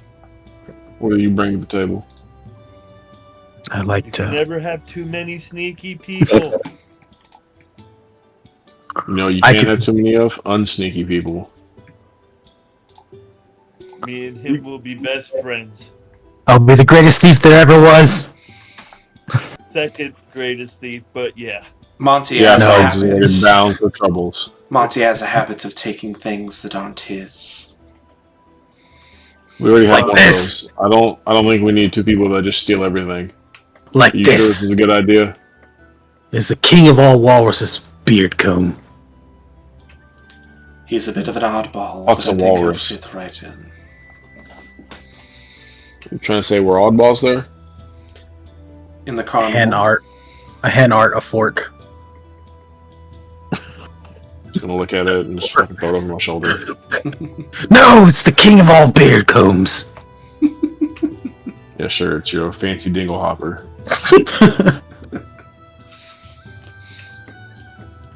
Well, which wand would Runs you be over and taking? grabs. Does he have a beard? We will take the lichen detection wand. Oh, we will we? Yes, we will.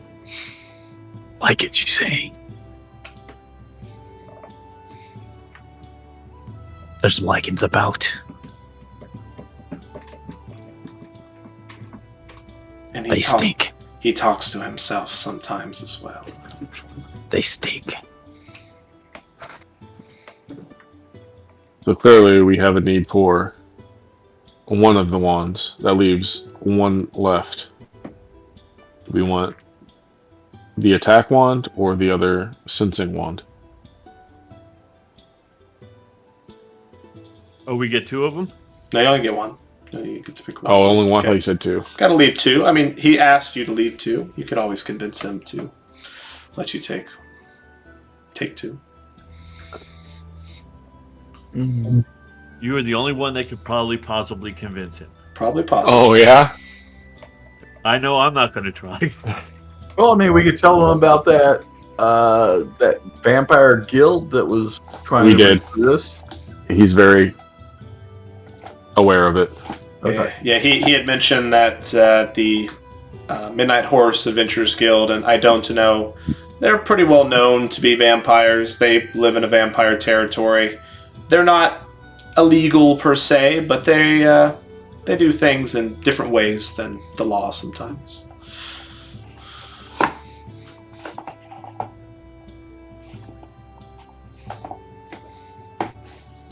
But this guild doesn't have any direct contention with them. I don't want to say animosity. Yeah. It's sort of viewed as Impact Tefloff in particular, the Raven's Tail Sister Guild, of course, sort of does certain types of jobs, and the Midnight Horse does others. There's a bit of overlap. Sometimes there's some contention, but the guild masters do their best to keep it at a minimum.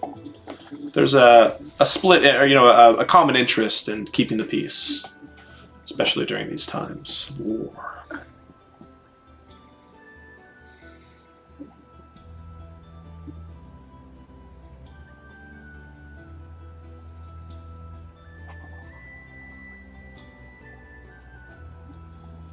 So what are we gonna do? Are you going to try to convince him to get a second one, or are you just sticking with the lichen one? Take your liking one. I can say if we were in contention with the vampires, maybe we could convince them that we should have that too. There's guild rivalry or something we need to be aware of or protected. I will take the lichen stick. The lichen stick. How do I use it? The licking stick. I'll send you a write-up. Michael and I are working on the fine details. Essentially, how it works is within a small range, probably something like 30 or 60 feet. You'll be able to expend a charge in the wand, which is a limited number, by the way.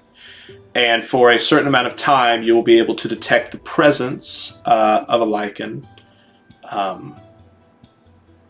it will, I would say, kind of tell you the direction. It's like a sonar. So it's not like 100% accurate, but you walk around the corner and there's only one person there. That's going to be them. It'll probably have 3 charges, and it might be difficult to get it charged up again.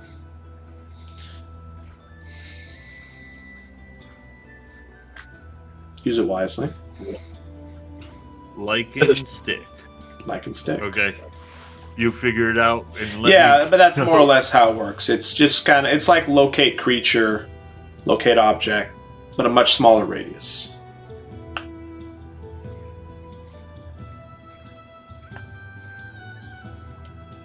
Paul, would Vic try to convince Eshla to relinquish another wand? I mean, sure. Might as well see. Yeah. Because we're talking about if the vampires are a concern or we need to be looking out for in other operations, that would be helpful also. Okay. I don't have great persuasion. Okay. Whoa. I rolled a 20. Nice. What's the total on it? Just for That'd reference. be 25. 25. You all begin to kind of discuss this, and he's listening, and he's kind of hearing y'all out, and you're making some good points. I suppose if it helps members of my guild, especially during these trying times, why not take both of them? Okay, I'll thank him. And say, like I said, if you have a mission where, this will become in handy, just let us know. I will be reporting my findings to your friend Shin, as well as making sure that the other guild masters on your way are aware of your abilities, capabilities, and dispositions. It has been a pleasure to work with you.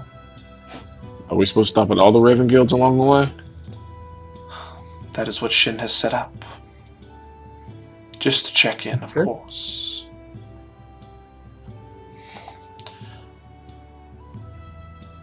Guess he doesn't trust us that much.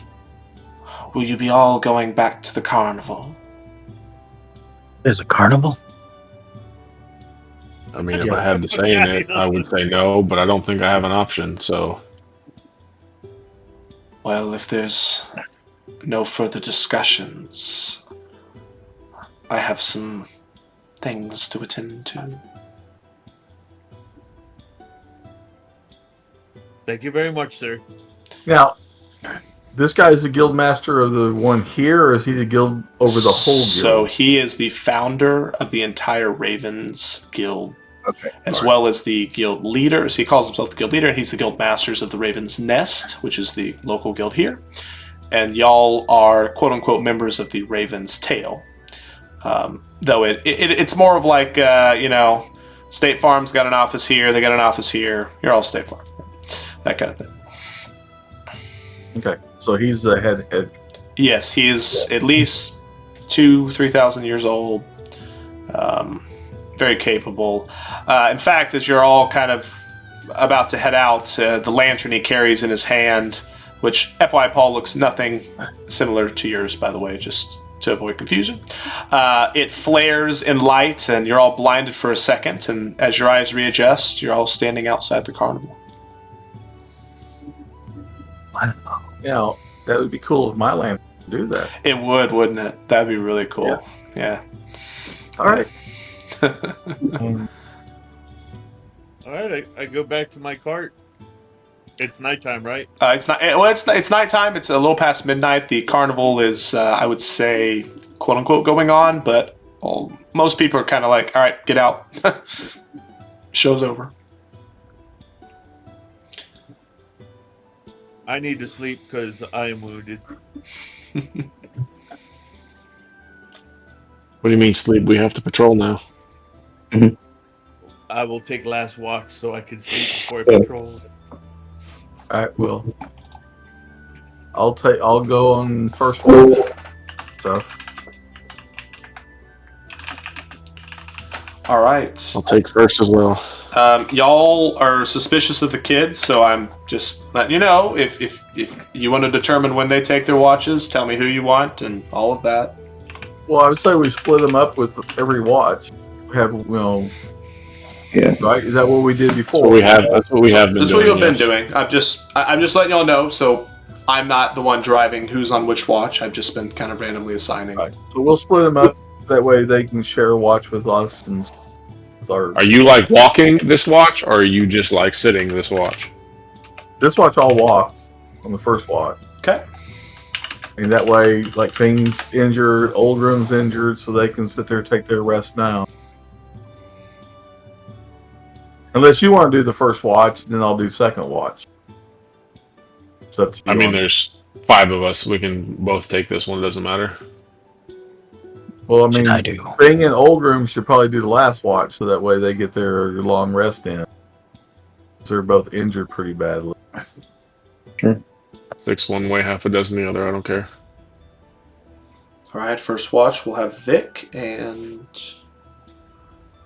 Go ahead, just do it yourself. Who you taking as the kids? Billy and Cumby? Yeah, might as well. Okay. The boys. Hey, got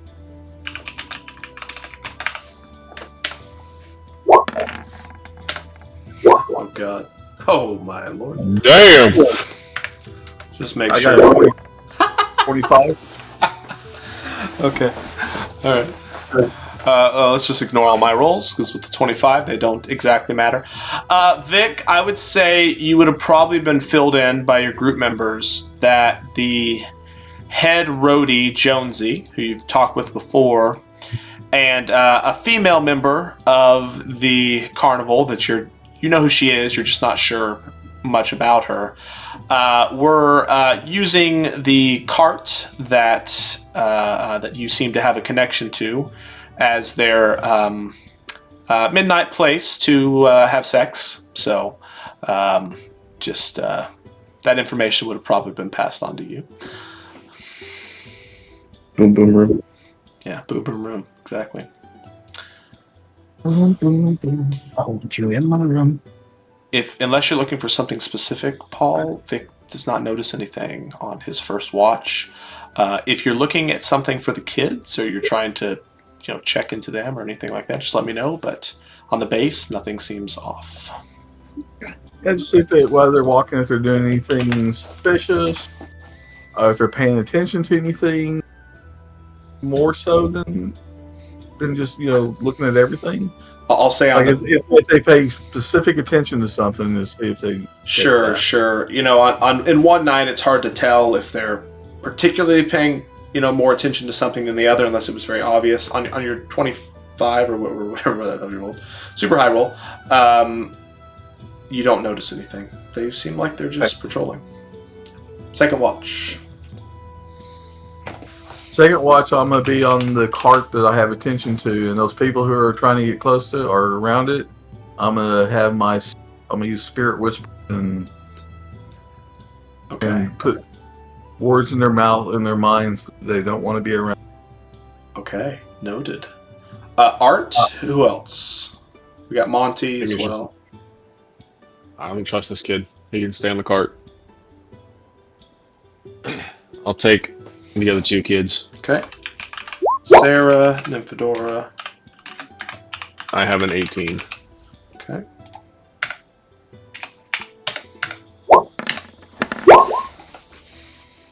Okay, noted.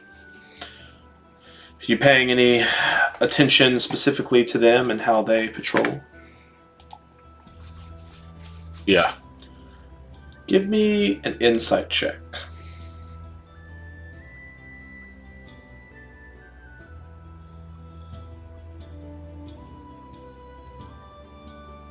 Three. Okay. Everything seems kosher. Vic, at one point in time, It's too late. Never mind. we can do some in a second. But at one point in time, you see the 2 individuals that you had been warned about, kind of sneaking off towards your cart.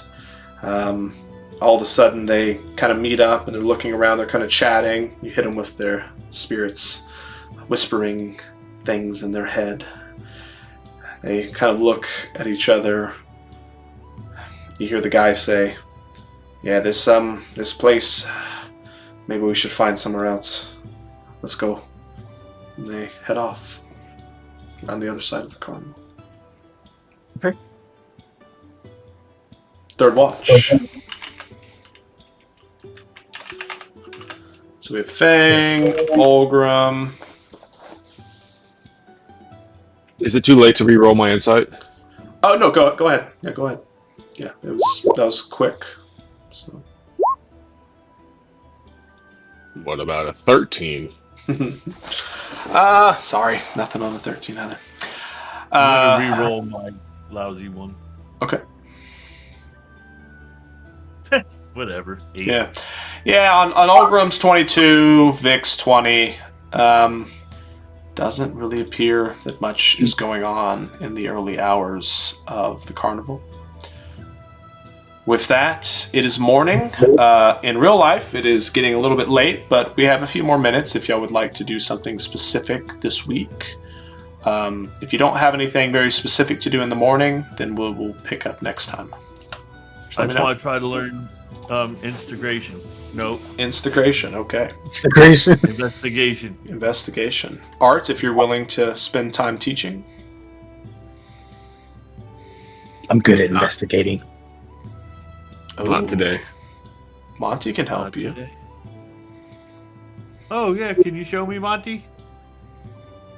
That depends. You got any trinkets? I can find some for you. Oh god, this is not a good pairing. He's the same fucking person, just twice. One's a goblin, one's a fairy. Sure, I can help you. Thank you. Fuck me. Nope. I got a 3. 22. You know, Monty's teaching style is a little bit different than Art's. I like Monty. Just not clicking at the moment, the investigation. You're kind of more intrigued at Monty himself than the abilities. Fuck me. That's the second time I rolled a 4 trying to learn investigation. God damn it. It's okay. Oh, It's there's 'cause freaking Ziggy. That's not the actual Ziggy. Oh, I can never tell. Well, The actual one says Ziggy's red. 6.9, so Hello, Tom. Sorry. Dylan is driving home. Fuck Dylan. Agreed. that's missed a whole fucking month. So, Missed a whole month. For reference, Ty is Dylan's brother-in-law. You know, Yeah. just No, he's a piece of trash, dude. Oh my. All right. Anybody have anything else specific they'd like to do in the morning? Any investigationing? Nah, I'm good. I said I still owe you the write up of what I was. Yeah. Don't worry about it. You know, battle session anyway. All right. I want to poll the group real quick. 2 things. So next week, everyone good? Next Friday. Sure. Let me look at my That's calendar. pretty good. Okay. Oh my god, you got some shit to do. Unless What the my fuck? wife tells me something that I don't remember. Yeah. Does that happen often, Paul? Well, she plans stuff sometimes and I don't know about. You don't know about it? Yeah. You get roped in. No, I don't think That there's shit happens anything. all the time. Okay. Saturday. Just getting a quick head count just to make sure. I will be available. The other thing Trying to flex your is, dice count, Chris? damn. What happened? You trying to flex your dice count over here? What you doing? Oh no, I didn't. I forgot I was on that. The other thing is, I know sometimes we don't get a battle during the session, but I want to make the sessions, what y'all want. So, do y'all enjoy the investigating, or would you rather just there be a battle pretty much every week? I like battles. Okay. I like both, but I like battles. Yeah. It's a good good mix is fine with me. Okay. Yeah, because I don't want it to just be like random creature you fight, you win next session. And I enjoy the role play part, so just throwing it out there. That's what I like more. But so I mean, you can do a mix of, like I said, a big battle, but there can always be like smaller skirmish. Okay. I mean, smaller things that Sure. aren't. Sure. I mean, I don't mind roleplay. All this investigation is kind of boring. though. Okay, no, that's fine, good. Yeah, I agree, because I like it when y'all have a encounter, not necessarily a battle, like where Saito almost got caught when he was invisible and y'all were like searching around. That was kind of fun, I thought. Right. So I'll try to set up more scenarios, maybe is a good term for it, just to keep all things. So, okay, yeah, just a little I quick mean, that poll. was good. There was Saito when that came up. That was kind of fun. Yeah, I Trying that was to good. find out a way to help keep him from getting hurt. I will tell y'all that y'all are hot on the trail of whoever this murderer may be. You're figuring out lots of good stuff. So it might not seem that way, but I don't know what the hell we're finding out. We ain't on no trail. If it is, we stumbling on it. yeah, you're on a trail. That's you're going the wrong way, but you're on the trail. So anyway, Well, we know you're with us. yeah. Thanks for playing, guys. See y'all next week. You don't know that anymore. They might have gotten off on this town. No, he's wearing his feathers. Right. Catch y'all. Peace. Mike. Here.